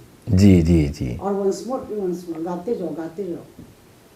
क्या बात है। और मैं तो आरती उतारो रे, मैंने एक प्रोग्राम में गाया जयपुर में एक जैनों के मंदिर का उद्घाटन था, वो प्रोग्राम रखा था, बहुत ऐसे इतने लोग आए थे, बाप रे, मैं ऊपर खड़े होकर देख रही थी, ना म्यूजिशियन ठीक से है ना कोई गाने वाला है, मैं क्या करूँ ऐसा सोच रही थी, कैसे कैसे बुलाए मुझे। सब जैन साधु अंदर बैठे हुए जी और लोग बैठे हुए, मुझे चिट्ठी लिख के आई कि आप किसी भी भगवान का नाम मत लीजिए, हमारी इसमें नहीं चलता है। मैं कहा ठीक है, किसी कोई मुझे कोई हर्ज नहीं है। मैं कहा गाओ कैसे, संतोषी माँ का नाम आ रहा है, मैं क्या करूँ। तो मुझे किसी ने कहा इनकी देवी का नाम पद्मावती है। मैं अंदर बैठ के लिखा, मैं तो आरती उतारू रे पद्मावती माता की। अरे अच्छा, वो जब मैंने गाना गाया तो बहुत लोगों ने तालियां गा बजा, क्योंकि पॉपुलर ट्यून तो पॉपुलर जी। ताली वाली बजी, फिर कहा और एक मरतबा गाइए। मैंने कहा ठीक है, वंस मोर तो ले लिया मैंने, एक मरतबा गाया। अंदर जो बहुत बूढ़े साधु बैठे थे तो उन्होंने ऐसे हाथ किया मुझे, वो मराठी में बोलते थे कानड़ी, ऐसे हाथ किया और एक मरतबा गा। अरे वाह। मैं गाया, गाना होने के बाद फिर हाथ उठाया, ऐसे कहा क्या बात है। फिर मैंने गाया, मैंने 5 मरतबा गाया गाना। ओ हो। जब तक नीचे से लड़कियां अच्छी अच्छी घर की लड़कियां आके डांस कर रही थी मेरे सामने। तो ये संतोषी माँ के गानों का कमाल है। बिल्कुल। और एक ही मरतबा देवी का नाम आता है, बाकी कुछ नहीं आता है, मंदिर आता है, ये आता है, नजर आती है। लिखने वाले की भी कमाल है। बिल्कुल, कवि प्रदीप जी का। तो गरबा चलता ही है सब। बिल्कुल। यहाँ एक गाने का जिक्र मैं और करना चाहूंगा जो आपने नैयर साहब के साथ आशा ताई और आपने गाया, याद आ गया? देखो बिजली डोले। क्या बात है, कितना अनूठा गाना है ये, और कैसा रहा था वो अनुभव? मेरे पिताजी के जो उन्होंने जो सुनाया था, हम बचपन में जिन्होंने सुनाया था, मुझे याद नहीं है, मीनाती नगर तो एक तराना था जी। तो तराने की बोली याद नहीं मुझे। वो आशा ने पूछा बाबा कैसे गाते थे, बोलो तो मैं गा के बताया उनका डा डा डा डा डा डा। तो उसने बोला कि मैं इस पे गाना बनवाती हूँ नैयर साहब से, और हम लोग दोनों ये गाना गाएंगे, गजब। इस पर बनाया हुआ। तो वो गाना हम लोग मैंने गाया इसके साथ। ये तो बड़ी अद्भुत कहानी है, ये हमें पता ही नहीं था कि ये तराने पर तैयार किया गया गाना है। कैसा था आशा ताई के साथ इस गाने को गाने का अनुभव? आशा ताई के साथ, दीदी के साथ मैं बहुत कंफर्टेबल होती थी, कुछ भी नहीं लगता था। आशा ताई के वैसे हम लोग बहुत बचपन में खेले हैं सब कुछ, लेकिन वो गुस्से होती थी, बाल क्यों ऐसे बनाए तुमने, ये गाना ऐसा गाना चाहिए, ऐसा गाना मेरे साथ मैं कहा ठीक है मैं गाऊंगी, मैं ट्राई करूंगी तो क्या कर सकती हूँ। तो मुझे थोड़ा उस पर ये होता था, लेकिन दीदी कुछ नहीं, हम लोग घर में साथ में ही आते थे जी। आशाती के साथ में ही जाती थी मैं। आशाताई के साथ और कौन से गाने याद आते हैं आपको? खोटे सिक्के वाला गाना, प्यारी प्यारी सूरत। मुझे बहुत गाने गाए हैं आशाती के साथ, सबसे ज्यादा गाने आशाती के साथ गाए हैं मैंने डुएट। बिल्कुल। दीदी के साथ भी नहीं इतने गाया। जी। अच्छा, कुछ ऐसे गानों की बात कीजिए जो सब बहनों ने मिलकर एक साथ गाए। सब बहनें तो एक साथ नहीं आई, लेकिन मैं, मीनाते, आशाती नहीं, दीदी एक गाना गाया था, चित्रगुप्त जी का था शायद, याद नहीं आ रहा है मुझे। एक गाना गाया था। अच्छा। बोल याद नहीं आ रही। जी जी जी। अच्छा, यहां एक गाने के जिक्र के बिना ऐसा लगेगा कि आपसे बातचीत अधूरी है, और वो है इनकार फिल्म का गाना जो मजरूह साहब ने लिखा था। मैंने तो बोला ना आपको। उसकी कहानी यहां बताइए मुझे। नहीं, राजेश के पास मैंने बहुत गाने गाए जी। बहुत छोटा देखा था उसको। बिल्कुल। तो मुझे डायरेक्टर वगैरह अच्छा, मुझे डायरेक्टर, मैंने उसको बोला राजेश एक काम करो, तुम्हारे पिताजी बहुत बड़े मुझे डायरेक्टर थे जी। तो तुम जितने भी उनके गाने हैं उसके ढंग से गाने बनाओ। लेकिन उसका ढंग अपना अलग था, वो बहुत अच्छे गाने बनाता था। तो उसने कहा कि उषा जी एक गाना गाना है आपको, आधा मराठी आधा हिंदी है। मैंने कहा ठीक है। उसका आगे एकदम ज़्यादा गा रहे थे उस वक्त में, तो रिहर्सल वगैरह की, तो गाने में एक बोल कम था, तो मैं बैठी थी, मजरूह साहब आके बैठे, उषा, मैंने कहा क्या मजरूह साहब बोलिए, इसमें बोल नहीं बैठ रहा है मुझे, तुम बोलो तो क्या होता है, मराठी आधा मराठी है, मुलगी मुलगा सब लिखा मैंने, लेकिन इसमें मुझे एक छोटा बोल चाहिए जी। इससे मुखड़ा तैयार हो जाएगा और मराठी में चाहिए। तो उसने उनको बोला मैंने गुड़ की डली लिखा है, तो इसका मतलब है कि चींटी वहाँ आके जाते खाती है गुड़। जी। मैंने कहा चींटी होती है, क्या बोलते हैं चींटी को? मैंने कहा मूंगे बोलते हैं मराठी में। अच्छा, तो बड़ी चींटी को क्या बोलते हैं? काला काला। तो मैंने कहा उसको मुंगड़ा बोलते हैं। अरे बैठ गया बोल, परफेक्ट बैठे।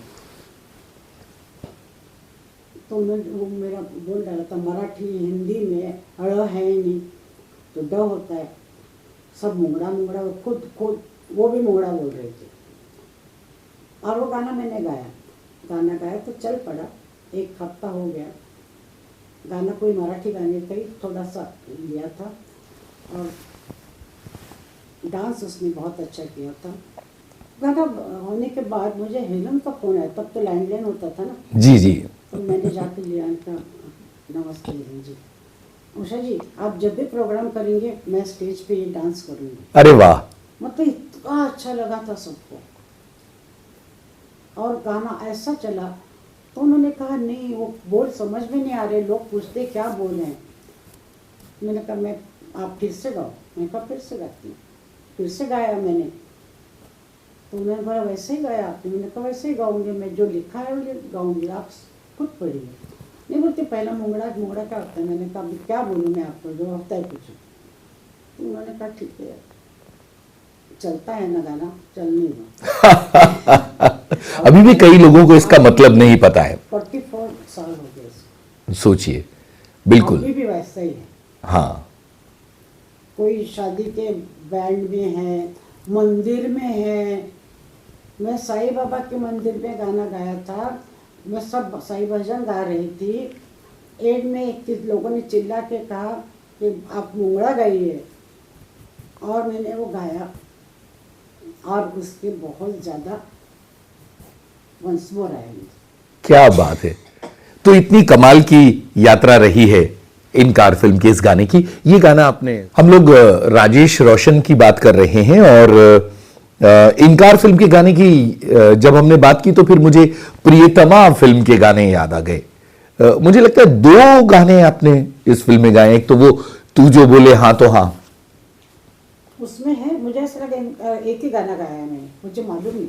नहीं, उसमें मेरा ख्याल है 2 गाने, एक तो है तू जो बोले हाँ तो हाँ, और दूसरा ना ना जाने ना दूंगी, तू जो बोले हाँ तो हाँ याद आ रहा है।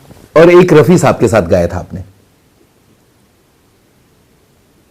याद नहीं जी। चलता ही रहा इसलिए याद रहा। बिल्कुल, क्योंकि ये गाना बहुत ज्यादा लोकप्रिय रहा गाया है। था मैंने, खट्टा मीठा खट्टा मीठा खट्टा मीठा। हाँ, वो भी गाया था, बिल्कुल बिल्कुल, और बड़ा लोकप्रिय हुआ था। वो तो गुलजार साहब के बोल थे। गुलजार साहब के साथ कोई याद? थोड़ा कम, ज्यादा नहीं। अच्छा, कम गाया, जी ज्यादा नहीं गाया। जी। काला पत्थर का गाना याद है? उनकी यशराज फिल्म में मैंने एक ही गाना गाया था, काला पत्थर का। जी। उसके बाद मैंने कभी सुना भी नहीं उसको, और रिकॉर्ड हुआ कि नहीं कुछ मालूम ही नहीं। अच्छा। आपको मालूम है? बिल्कुल, ये गाना है हमारे पास। अच्छा, क्या बोले उसके, मुझे बोल भी याद नहीं। मुझे प्यार की। क्योंकि गाना के बाद सुना ही नहीं गाना, ऐसे हुआ। खट्टा मीठा सुना है, मुंगड़ा बहुत सुना है। बिल्कुल। कहीं जाओ तो मुंगड़ा बजता है। बहुत ज्यादा बजता है। अच्छा, यहां मुझे लगता है कि कुछ और हिंदी गानों की बात करते हैं, फिर मुझे मराठी गानों की भी आपसे बात करनी है। नसीब फिल्म का गाना पकड़ो पकड़ो पकड़ो, गाया था मैंने। है ना, लक्ष्मीकांत प्यारेलाल। दीदी और लक्ष्मीकांत प्यारेलाल के बड़े अच्छे रिश्ते रहे हैं, बल्कि छोटा था लक्ष्मीकांत जी। दीदी उसको बहुत मैंडोलिन बजाता था जी। और उसका पार्टनर प्यारेलाल वो वायलिन बजाता था पहले हमारे पार्टी में। जी। फिर वो बड़े हो गए तो दीदी का लक्ष्मीकांत बहुत प्यार करते थे उससे। जब उसके गाने के लिए बुलाया तब उसने नाम, पहले ही गाना चला है उनका डुएट बिल्कुल। के साथ, कमल बारोट के साथ, हंसता हुआ नूरानी चेहरा, हाँ। पारसमणि फिल्म का। तो वो फिर चल पड़े तो उनका नाम होता गया। तो एक गाने में दीदी को बुलाया था, मुझे दीदी ने कहा ऐसा गाना मैं नहीं गाऊंगी, तू जाके गा दी। तो लक्ष्मी बोला आप आके गाइए, दीदी ने गाया। वो गाना था कबूतर कबूतर। अच्छा अच्छा। वो गाना कबूतर कबूतर था, ये आज करके लड़के हो। तो दीदी बोले इस टाइप का मैं गाती नहीं हूँ, ऐसा गाना मैं नहीं गाऊंगी। तो मैंने जाके गा दिया। फिर आया पकड़ो पकड़ो पकड़ो, वो फिर उन्होंने दीदी को पूछा नहीं, मुझे कहा कि आप गा दीजिए। अच्छा। काफी गाने गाए उनके। बिल्कुल बिल्कुल। एक सुरील कला केंद्र होता था आपके परिवार का, जहां संगीत के आयोजन होते थे, जिसमें लक्ष्मीकांत प्यारेलाल बतौर म्यूजिशियन आया करते थे। हाँ, पहले म्यूजिशियन, पहले काम करते थे वो। थोड़ा थोड़ा होता था गाने। लक्ष्मी पहले बहुत छोटा था। जी जी। वो सीख रहा था उसके फादर के पास। तो सब छोटे बच्चों का ऑर्केस्ट्रा हम लोगों ने तय किया, मतलब लक्ष्मीकांत और हृदयनाथ ने। हृदयनाथ और लक्ष्मीकांत उम्र में शायद बराबरी के थे या थोड़ा बड़ा था लक्ष्मीकांत जी। तो प्यारेलाल, उसका छोटा भाई गणेश, उसका छोटा भाई आनंद, उसका छोटा भाई गोरख। अरे बाप रे, ये सभी लोग आए। हाँ, सभी थे। गोरख बहुत छोटा था, सो जाता था। उस वक्त वो गिटार नहीं बजाते होंगे। गिटार में, हाँ गिटार बजाते बहुत गिटार, छोटा। जी। और बाकी सब वायलिन। हाँ, सारे लोग वायलिन बजाते रहे। प्यारेलाल जी तो वायलिन ही बजाया करते थे। लक्ष्मीकांत उसका बड़ा, उसका भाई एक तबले पे और ये मैंडोलिन पे। और भी बहुत आते जाते थे, लेकिन सब छोटे छोटे ज्यादातर रखे थे। तो वहां आप भी गाती थी? उसके प्रोग्राम रेडियो क्लब में बहुत हुआ करते थे। रेडियो पे मुझे याद नहीं है। रेडियो क्लब जो कोलाबा में है। नहीं, रेडियो क्लब में नहीं किया कभी। बाहर गांव में बहुत किए। अच्छा। हाँ, नागपुर, वर्धा, ये इन सब 100 प्रोग्राम किए हम लोगों ने। गजब। तो ये पार्टी बहुत लोकप्रिय थी बच्चों की। 2 ही थी, एक कल्याण जी आनंद जी पार्टी और एक हमारी पार्टी। वाह वाह वाह। और बाद में लक्ष्मीकांत। हृदयनाथ, मीनाती, मैं हृदयनाथ, 3 गाने। अच्छा, और बाद में लक्ष्मीकांत प्यारेलाल इतने बड़े म्यूजिक डायरेक्टर बन गए। हम बंद कर दी, हृदयनाथ ने म्यूजिक करना शुरू किया। उसने काफ़ी बड़े बड़े एलपी बनाए और लक्ष्मी को पहले के दोनों को दोस्ती थी, तो दोनों की जोड़ी बना के उन्होंने काम शुरू किया और वो पहले पिक्चर से ही नाम कमा लिया। काफ़ी गाने उन्होंने किए, बहुत अच्छे गाने किए हैं। बिल्कुल। दीदी का एक अनोखा गाना मुझे उनका अच्छा लगता है, आज गाने जा। हाँ, जो उन्होंने मना कर दिया था गाने से, इंतकाम फिल्म का गाना। बहुत अच्छा गाना है। ये घटना आपको याद है कि दीदी ने मना कर दिया था और लक्ष्मी प्यारे ने उनको मनाया था कि आप प्लीज ये गाना गा लीजिए? तो उन्होंने गलती से बोल दिया कैबरे गाना है। तो दीदी ने सीधे मना कर दिया। कैबरे नहीं गाती हैं तो फिर एक उन्होंने कव्वाली भी ली थी जी। नजरा। मतलब दीदी से वो अलग अलग टाइप के गाने लेना पसंद करते हैं। जी, एक बार दीदी से मेरी टेलीफोन पर बात हो रही थी, तब उन्होंने ये कहा था कि उसके बाद उन्होंने ये गाना कभी सुना भी नहीं और फिल्म भी कभी देखी नहीं, इंतकाम। मैं फिल्म नहीं देखी उसमें। जी, क्योंकि वो उन्होंने गा लिया था लक्ष्मीकांत प्यारेलाल की वजह से, पर फिर उन्होंने वो गाना कभी सुना नहीं। लेकिन गाना वो कैमरे साउंड लगता ही नहीं गाना। जी। और फिल्म में हेलन जी ने डांस तो किया है उनके स्टाइल से, लेकिन सोबर लगता है सब देखने के लिए भी। हेलन जी का एक बात है, चाहे जैसे कपड़े हो, चाहे जैसे डांस के एक्शन हो, लेकिन वो सोबर लगती थी। बिल्कुल। वो एक ही डांसर है ऐसे। वैसे आपने बप्पी लहरी के लिए डिस्को डांसर फिल्म का गाना भी तो गाया है, गोरू की नकालों की। वो लोग, अरे बाप रे। जब मुझे उनके फादर की मेरी पहचान थी, अपरेश लाहिड़ी। हाँ, अपरेश लाहिड़ी जी। तो बहुत ही मतलब मुझसे एक बेटी जैसा प्यार करते थे और बोलते थे कि ये बहुत लकी है, बापी को मतलब बापी इसके साथ काम करो, देख तेरा नाम हो जाएगा, ऐसा बोलते थे। अरे गजब। न्यूरोलॉजी जानते थे, बोलते तुम्हारा इसका नंबर 1 आ रहा है, अच्छा। ये तुम्हारे लिए लकी है, ऐसा बोलते थे। और कोई भी चीज़ उनको, अगर हमारे घर से दीदी की गाड़ी खरीदने का उनका शौक था, और दीदी की गाड़ी निकाली बेचने के लिए, तो बोलते थे कि उषा तुम उसमें पैर रखो फिर मैं लूंगा। अरे तो गजब। लकी है, ऐसा बोलती थी। वाह वाह वाह। गाड़ी की बात चली तो मुझे एक घटना याद आ रही है जो मैं आपसे सुनना चाहता हूं। जब पहली बार दीदी ने गाड़ी खरीदी थी, हिलमन, हाँ हिलमन, वो बताइए जरा। वो माई ने कहा था कि तू इतना भागती दौड़ती है, वो क्या घटना थी? नहीं ऐसा कुछ नहीं बड़ा।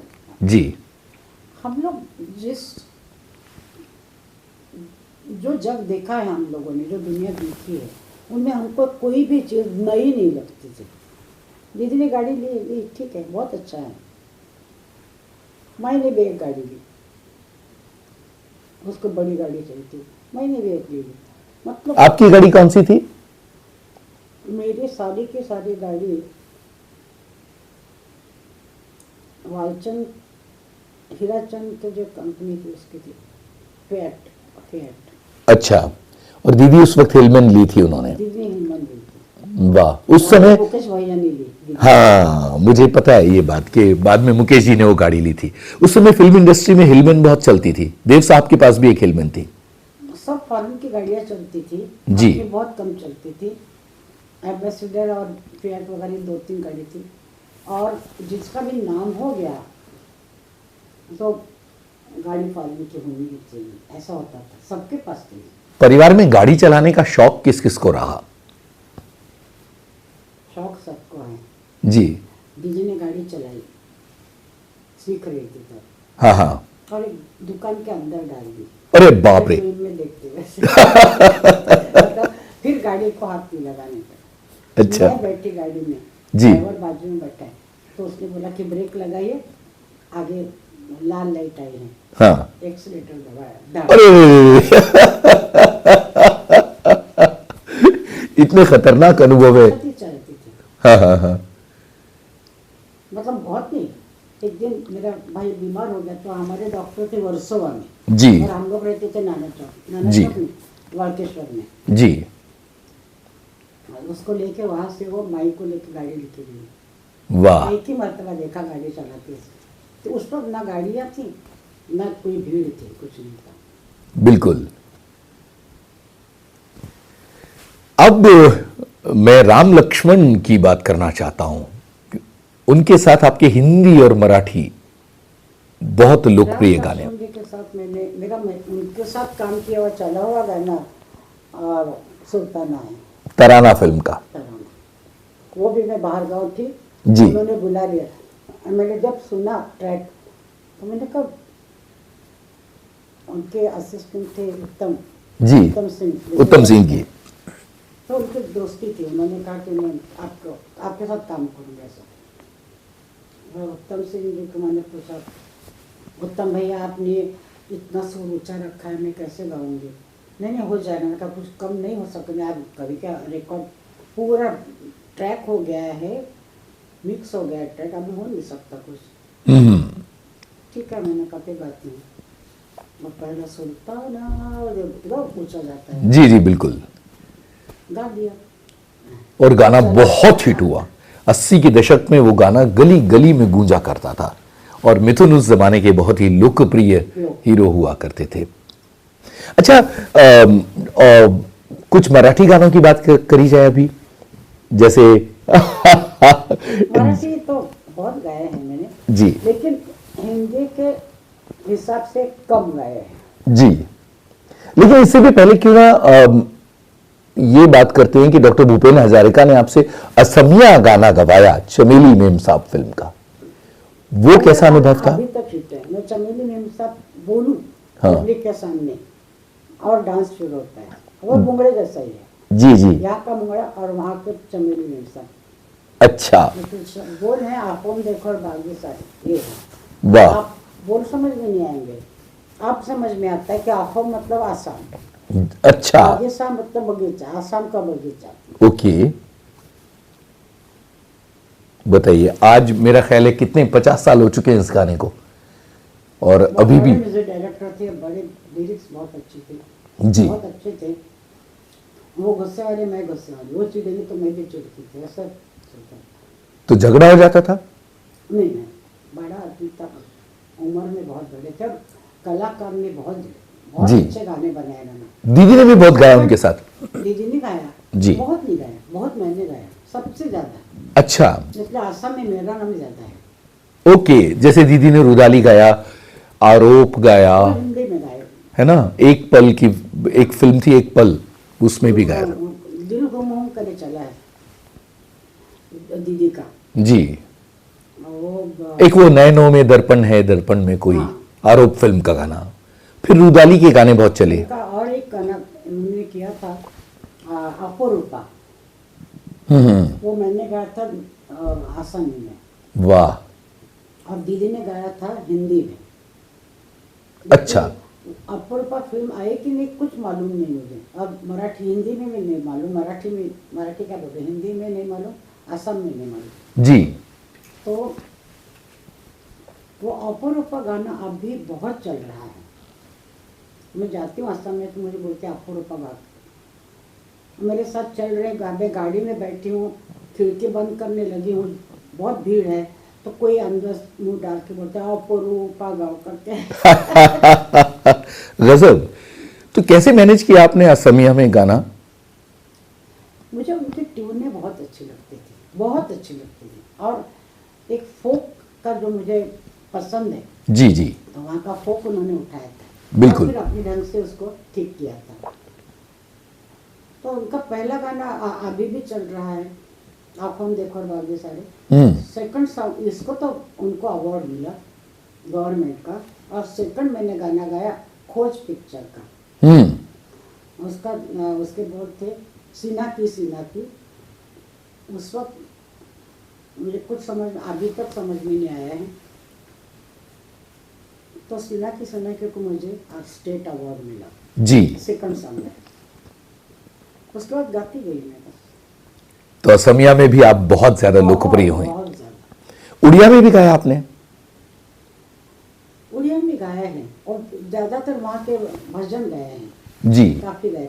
एक उनके बड़े म्यूजिक डायरेक्टर थे उस जमाने में, जो तो बड़े थे वो, उनका नाम मैं एकदम याद नहीं आ रहा मुझे, लेकिन उनके काफी गाने गाए मैंने। अच्छा अच्छा अच्छा अच्छा। और एक चीज ये कि गुजराती में प्रफुल्ल दवे के साथ आपके बहुत गाने हैं। गुजराती में आप बात ही मत कीजिए, जितनी भाषाएं हैं उससे सबसे ज्यादा गुजराती में गाए हैं मैंने। जी, और बड़े लोकप्रिय हैं गाने आज भी। सब गरबे गाए हैं, जी सब रास गाए हैं प्रफुल्ल दवे के साथ, और वंजी भाई के साथ जो मैंने गाना गाया जी। वो सबसे टॉप है, वो भी वहाँ का फोक है। ये सब फोक गाया मैंने। आजको मुझको करेली, क्या बात है। अच्छा आजको मुझको करेली की कथा है कि मुझे अविनाश भाई का फोन आया, मुझे उछली बोलते थे, उछली तुमको मालूम है क्या हो रहा है? मैंने कहा क्या हो रहा है? मतलब आजको मुझको करेली इतना चल रहा है मालूम है? तो मुझे कैसे मालूम पड़ेगा, तो आज जाती ही नहीं गई गुजरात। तो मैं उसने कहा कि सुनो, एक आदमी आता है, पैसे वाला होगा, वो बैठता है फिल्म में, जब आजको मुझको करेली गाना आता है तो गाना सुन के स्टॉप करता है, ऊपर जाता है प्रोजेक्शन रूम में और बोलता है कि रिवाइंड करो। बहुत मुश्किल होता है फिल्म का रिवाइंड। जी जी। तो वो मुश्किल काम कराता है, रिवाइंड कराता है, वो गाना आता है, वो गाना सुनता है, फिर बोलता है ऊपर जाके रिवाइंड करो, पैसा देता हूँ, फिर गाना सुनता है। ऐसा रोज चल रहा था उसका। गजब, इतना लोकप्रिय। मेरे गानों के साथ काफी कहानी है। अच्छा, एक मेहंदी नो मने और माथे मटुकी, ये सब गुजराती के गाने इतने लोकप्रिय होते चले गए। कैसा लग रहा था आपको कि अलग अलग भाषाओं में भी आपका उत्कर्ष बढ़ता चला जा रहा है? दीदी ने जब आसामी गाना गाया ना, तब मुझे ऐसे लगा कि मुझे सब भाषा में पिकअप कर सकती हूँ जी गाने के लिए। उसके बाद में गुजराती का एक शब्द नहीं आता है ना आसामी से, बिल्कुल। लेकिन गाना बराबर। तो दीदी का जब मैंने आंखों ये सुना था, दीदी का जोना कोरे राती आंखों मेरे माटी, मेरे सामने रिहर्सल हुआ, वाह, बैठ के गाना याद कर लिया, अभी भी याद है मुझे। गजब। हाँ, पूरा गाना। तो दीदी का गाना मैंने सुना और फिर भूपेंद्र ने एक गाना मेरे और मीनाती के साथ रिहर्सल किया और वो गए आसाम, और वो आए तब एकदम वो ऐसे पतली और एकदम सफ़ेद बाल वगैरह, सब काले बाल, बहुत सुंदर लग रहे थे। और जब आए वो तो मोटे हो गए हैं, बाल गए हैं, सिर पे टोपी पहनी है, इस तरह का उन्होंने देखा। फिर उन्होंने कहा कि मेरी पिक्चर है तू सगा। मैं इतनी मुझे खुशी हुई कि मुझे आसामी गाना गाना है। क्या बात है। और ये पहला गाना मैंने गाया, आंखों में देखो बागी सा। वाह, क्या बात है। तो इन तमाम गानों की हमने बात की, अलग अलग भाषाओं में आपके गानों की बात की। कुछ बड़े लोकप्रिय गाने हैं मराठी में, जैसे ढगाला लागड़ी कड़ा। वो लोकप्रिय है, लेकिन इसमें आज ही मैं बात कर रही थी मेरे फ्रेंड के साथ जी कि सब बोलते हैं कि मैंने लावणी गाई है ज़्यादा जी, लेकिन लावणी फिल्म में बताई है लावणी, लेकिन वो गाने सारे के सारे लोकप्रिय हो गए हैं। बिल्कुल। पिंजरा, हाँ, वो तो आप प्रोड्यूसर थी उस फिल्म की। वी शांताराम, अच्छा। जिनका पहला गाना गाया मैंने, उनका गाना। हाँ, पिंजरा, ठीक है। तो उसकी तो गाने बहुत ही पूरा जिसको लावणी बोलते हैं उस पे बेस है पिक्चर का। लेकिन गाने उसके सब लोक संगीत भी जाते हैं, आज भी बहुत ज्यादा सुने जाते हैं पिंजरा के गाने। आगे चल के आपने भी तो फिल्म बनाई, प्रोड्यूस की। एक मैंने बनाई थी पौना कट सा ढूंढी, उसमें मेरा एक गाना चला था। वो भी ऐसा ही हुआ था कि जब दीदी आई, दीदी का गाना था, मैं प्रोड्यूसर थी, दीदी मेरा गाना गा दे तो गाऊंगे, तो निकली वो। और मीनाती प्रेगनेंट थी, उसको लड़की हुई, तो लड़की को देखने हो गई, और तो उस बोलती ये लड़की ऐसी, इसके बाल बहुत लंबे हैं, इसकी गाल ऐसा कुछ बोल रहे थे। पर तू आज गा दे, बाद में मैं गाऊँ। तब डबिंग का उस वक्त बहुत चलन हुआ था। मैंने कहा ठीक है, मेरी फिल्म में मैं गा देती हूँ। जब गाना उसने सुना तो उसने बोला ठीक है, तुमने गाया ना, अच्छा है, रहने दो। अरे वाह। वो मेरा ही गाना रहा। अच्छा। तो मेरी खुद की पिक्चर, मुझे मालूम नहीं क्या होने वाला था उसका, पिक्चर चली थोड़ी सी, और गाना मेरा बहुत चला, क्या बात है। अभी भी बहुत चलता है। उसको लावणी नाम से चलता, वैसा नहीं है लेकिन उसको लावणी नाम दे दिया है। जी। ठीक है, लोगों को अच्छा लगता है। बाद में जैत्रे जैत्रे बनाई आपने। जैत्री जैत बनाई, तब मैं तो प्रोड्यूसर थी, मतलब जबरदस्ती प्रोड्यूसर बनाया गया था मुझे। ये आइडिया कहां से शुरू हुआ था, वहां से बताइए। फिल्म बनाने का आइडिया पहले शुरुआत क्या हुई कि मुझे कोई फिल्म बनाने का शौक नहीं, और हृदयनाथ बनाया तो मैंने बहुत रोका, मत करो मत करो। अपने पिताजी को नहीं सूट हुआ है। दीदी ने पिक्चरें बनाई लेकिन उसको कुछ मिला नहीं उसमें, 2 चली, उसके बाद और एक फिल्म थी। और तुमने बनाया, तुमको क्या मिला 3 पिक्चरें बना के? कुछ नहीं, मुझे नहीं अच्छा लगता ये, मत बना। तो उसने बंद कर दिया था बाद में।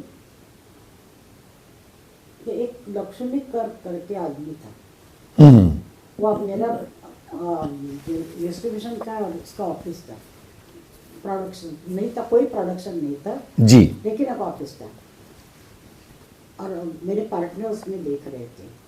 तो क्या हुआ कि लक्ष्मीकर ने आधी पिक्चर बनाई, पौना काट से दूंगी। उसने बोला अब मेरे पास पैसे वैसे नहीं है तो मैं छोड़ता हूँ। तो रविनाथ ने बोला कि आधी पिक्चर बनी है, तू प्रोडक्शन शुरू कर। कहा है भगवान क्या कर रहे हैं? ठीक है, मैंने करती हूँ। तो ऐसा उसका नाम लक्ष्मीकर था, तुम महालक्ष्मी फिल्म करो, महालक्ष्मी कर महालक्ष्मी। तो ठीक है, महालक्ष्मी फिल्म बने। और मिस्टर ठाकुर थे, अनंत ठाकुर, उन्होंने डायरेक्शन की। पिक्चर अच्छी थी, गोविंद दांडेकर जी की कहानी थी जी। और हृदयनाथ ने पढ़ी थी, मैंने तो पढ़ी नहीं थी। अच्छी बनी फिल्म, आर्टिस्ट बहुत अच्छे थे, गाने बहुत अच्छे थे, हृदयनाथ का म्यूजिक था।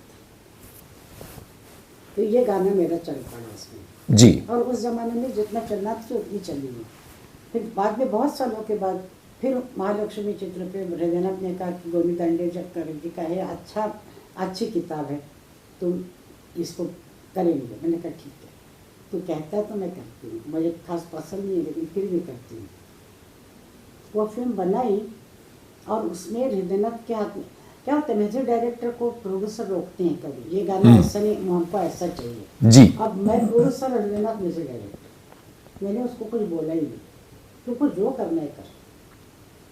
अब वैसे करता गया, तो हम लोग सुनते गए और बोलते थे अच्छा है, बहुत अच्छा है, बहुत अच्छा है, ये भी गाना अच्छा है, ये भी गाना अच्छा है, इस पे ये फोक का म्यूजिक अच्छा लगता है, ये लगता। तो सब होते होते 28 कट थे उस गाने के फिल्म में, 28 गजब। 2-3 सेकंड, 2 मिनट का गाना, 1 मिनट का गाना, ऐसे थोड़ा। तो इतने सारे होने के बाद पिक्चर तो नहीं चली क्योंकि लोगों के समझ में नहीं आई, उस वक्त नहीं, वो चलन नहीं था मॉडर्न फिल्म बनाने का। बहुत आगे के ख्याल से बनाई थी उन्होंने जी जी। कि उसमें नरेटर आते हैं, वो गाते हैं, इस तरह के। तो पिक्चर नहीं चली, कोई ठीक है, मुझे कोई तकलीफ नहीं हुई। लेकिन गाने जो चल पड़े कि अभी रेडियो पे बहुत डिमांड है उसको, रेडियो में जो फिल्में देते बेचते हैं ना अपने, जी जी। तो जैत्री जैत का बहुत बड़ा डिमांड है। बिल्कुल, और गाने बहुत चलते हैं। एक रविंद्र साठे के साथ आपका गाना था कुरिया देहावर्ती, गौरिया देहावर्ती। और इसके अलावा इस फिल्म के तो सारे गाने बड़े लोकप्रिय हैं। इस फिल्म के प्रोडक्शन से जुड़ी कोई याद, स्मिता पाटिल वगैरह से जुड़ी? स्मिता पाटिल तो पहली फिल्म थी उसकी, और जब्बार पटेल प्रोड्यूसर तो अच्छे थे, डायरेक्टर बहुत अच्छे थे। उनकी एक सामना पिक्चर भी बहुत चली थी, मैंने देखी थी, वो बहुत अच्छी फिल्म थी जी। तो हृदयनाथ ने कहा कि अनोखी फिल्म है, इस पर स्टोरी छोटी है लेकिन इसको बड़ा करना है। क्योंकि वो फिल्म मधुमक्खी को मारने के लिए दौड़ रहा है, क्योंकि मधुमक्खी ने उसकी आँख फोड़ी है। तो मुझे कहते वो रानी मक्खी होती है, उसको मैं मारूंगा, ये स्टोरी का पूरा भाग है जी। और वो कोशिश करता है उसको मारने की। और उसकी शादी भी होती है, जिसकी शादी हो चुकी है उसको छोड़ दिया है, और औरत नहीं हो इसके साथ। तो इसकी फिल्म पहले आई जैत्री जैत, स्मिता पाटिल ने इतना अच्छा काम किया कि लोगों को बहुत अच्छी लगी जी। और डॉक्टर नाम फटाफट बोलते जा रहे हैं, जिन्होंने हीरो का काम किया था, मोहन आगाशे। मोहन आगाशे। वो भी अच्छा काम, नाटक में अच्छा काम करते थे। मैंने उनकी देखी थी एक नाटक, तो जो उन्होंने जो सेटअप किया था बहुत अच्छा था। मैंने कुछ बोला नहीं। शूटिंग में जाते थे जब वहाँ पे ठाकरवाड़ी में, ठाकरवाड़ी की कहानी, हाँ। ठाकरवाड़ी में जाते थे हम लोग, खालापुर में, और शूटिंग देखते थे। सब अच्छा हो रहा था। पिक्चर चली गई नहीं, मगर नेरेटर के गाने आए और उसमें गड़बड़ हो गई कि नेरेटर पूरी कहानी बोलता है और फिर पिक्चर का वो सीन दिखाते हैं। जी। तो लोगों को इतना मज़ा नहीं आया उसको देखने में, ऐसा शायद लगता है। लेकिन अब गाने बहुत चल रहे हैं। जी बिल्कुल। अभी स्टेज पे हम लोग जाएंगे, हृदयनाथ जाएगा, आशाती जाएगी और मैं भी, तो जयत्री जट के गाने गाने ही पड़ते थे। क्या बात है। अभी पिंजरा है, अभी पिंजरा के गाने गाते हैं, लेकिन अच्छे। रामकंदन भी बहुत बड़े म्यूजिक डायरेक्टर थे। उनके साथ तो बहुत काम है आपका, अलग अलग फिल्मों में। उनकी वजह से मैंने आई हूँ मराठी में। अच्छा अच्छा। मैंने पहला गाना उनका गाया, दुधाचा भाव माझ्या ताकाला। वाह। गाना चला थोड़ा सा, जी। फिर मैंने और उसने कुलकर्णी मेरे साथ गाने वाले, जी। तो उनके साथ मैंने गाया था नाकात तो आकड़ा नथी चाकड़ा, वो डुएट था। उसके बाद शांत हो गया सब। जी। फिर दादा पंकज जी आए मेरे पास और उन्होंने कहा कि मेरा एक गाना गा लो, तो सबने ना बोला उनको, तो मैंने बोला मैं गाती हूँ। माळ्याच्या मळ्यामध्ये कुंड उभे, ये गाना गाया मैंने। जी। वो भी शांताराम जी ने सुना। तो उनके दिमाग में आया कि मैं इस टाइप के गाने पे एक पिक्चर बनाऊंगा, और उन्होंने पिंजरा बनाई। जी। तो स्टोरी ऐसे बनाई कि उन्होंने, जो लड़की है वो डांस करने वाली है और हीरो जो है वो स्कूल टीचर है। वो सब लड़कों को सिखाते हैं कि ऐसे डांस नहीं देखना, ये नहीं करना, और वो डांसर उसको फंसाती है। ये जी। पिक्चर उस पर डिपेंड है। तो उसके डांस दिखाने के लिए काफ़ी सारे गाने उसमें गाए मैंने। छबीदार छबी। छबीदार छबी, इश्काची ये बसली, मला लागली कोणाची उचकी, बहुत गाने गाए मैंने। जी। और सुपर हिट ये तमाम गाने। सुपर हिट आज भी। बाद में आपने टेलीविजन के लिए भी प्रोडक्शन किया, कौन सा? फूलवती।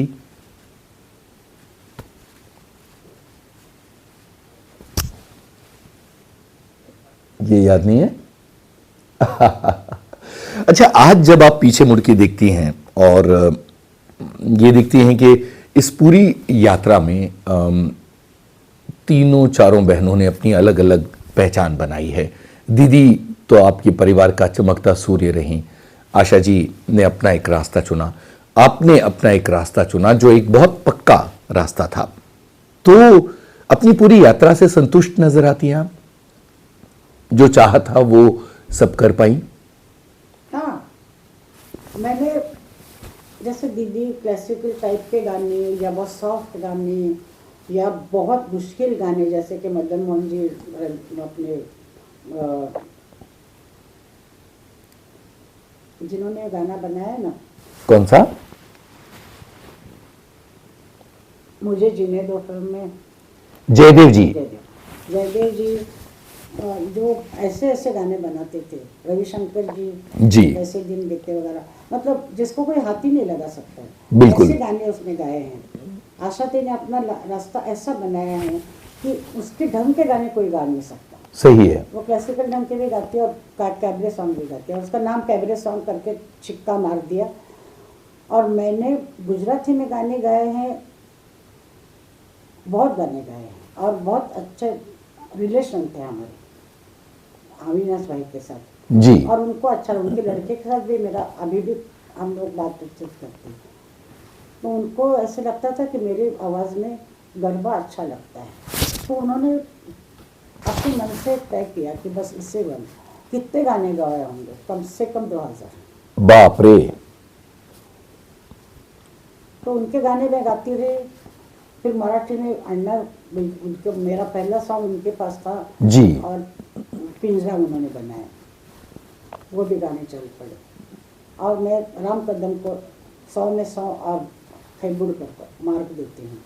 और उससे भी ज़्यादा मार्क मैं अन्ना को देती हूँ, मतलब वी शांताराम जी को, कि वो आके पसंद करते थे ये ट्यून नहीं, ज़रा अलग कर, अरे जगदीश ये गाना लिखा है ना, ऐसा क्यों लिखा तुमने, ऐसे तो बहुत आए हैं, दूसरा कर कुछ ऐसा।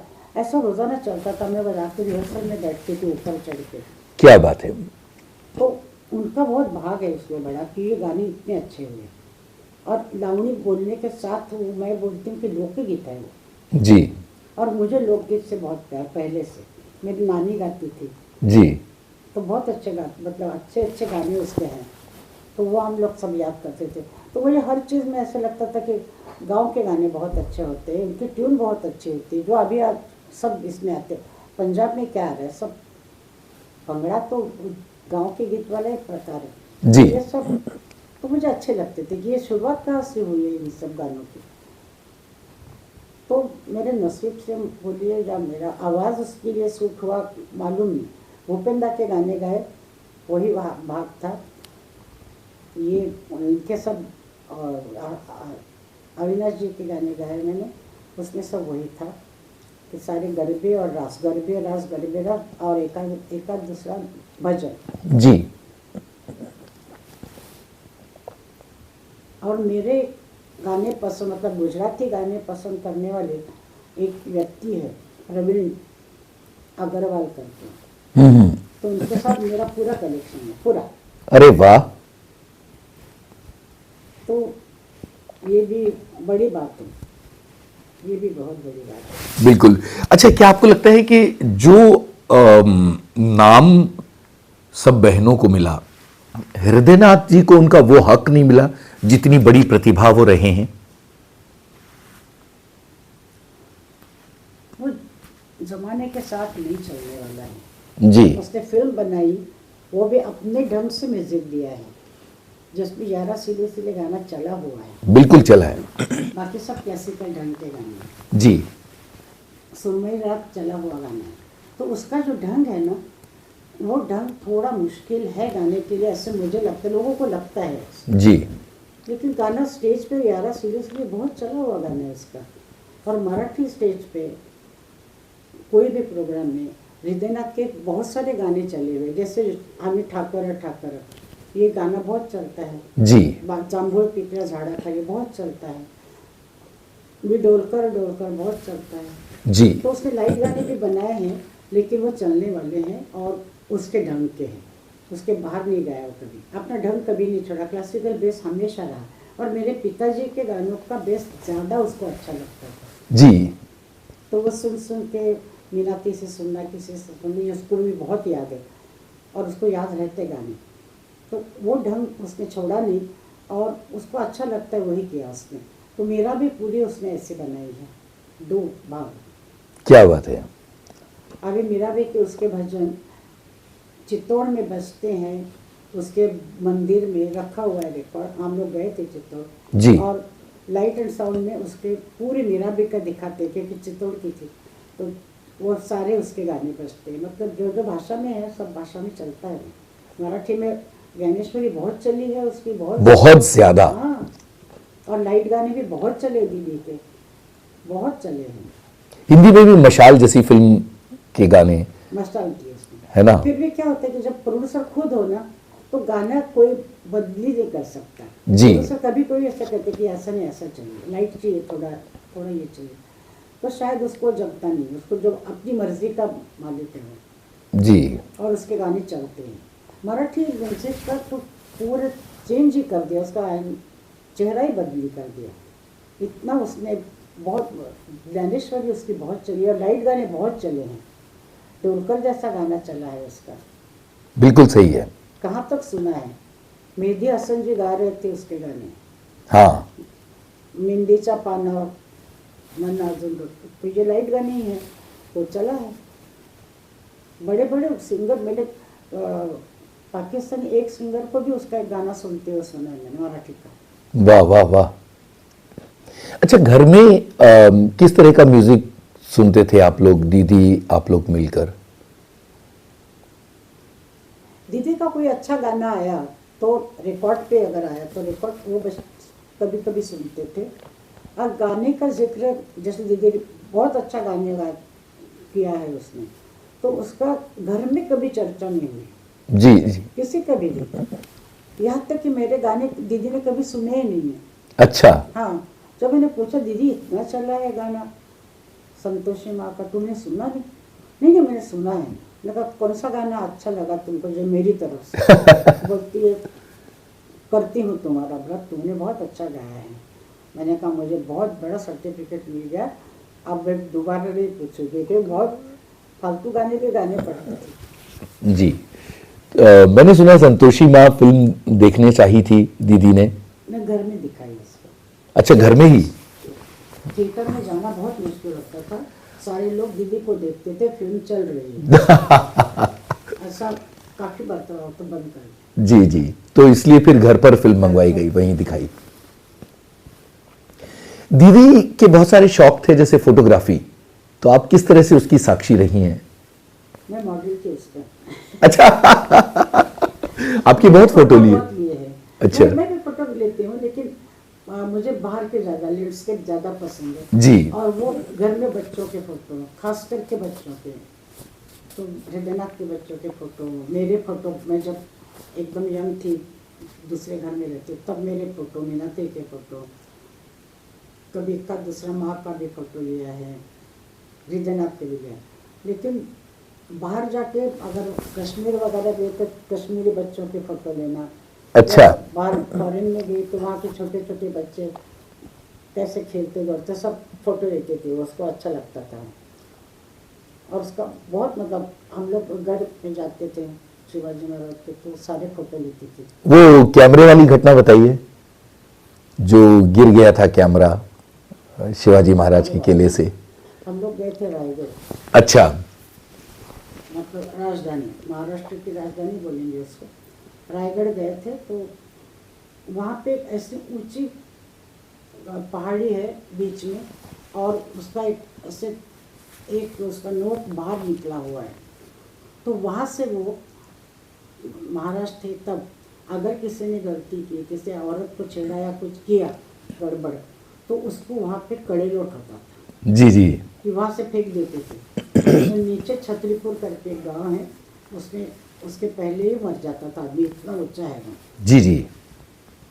तो वहाँ वो देखने के लिए गया हमने, और वहाँ पे जाके झुक के देख नहीं सकते क्योंकि हवा आती तो आदमी उड़ जाता है। जी जी। ऊपर आती हवा, तो बड़ी मुश्किल से इधर उधर छुप के हम लोग देख रहे थे नीचे। मुझे तो नहीं अच्छा लगता देखना नीचे। तो दीदी फोटो ले रही थी, उसको क्या सूझे, वो तो कैमरा लेके बिल्कुल ऐसे एज पे चल रही थी। अरे बाप रे। और हवा भी आ रही थी, तो हृदयनाथ ने उसको हाथ पकड़ के, हम लोग बैठे थे, वो खड़े रहने के डर लगता था, तो उसको खींच के अपने पास लिया। लेकिन जब उसके हाथ में लटका हुआ था तो उसने ये हाथ दिया तो ये हाथ ऐसे हो गया, कैमरा गिर गया।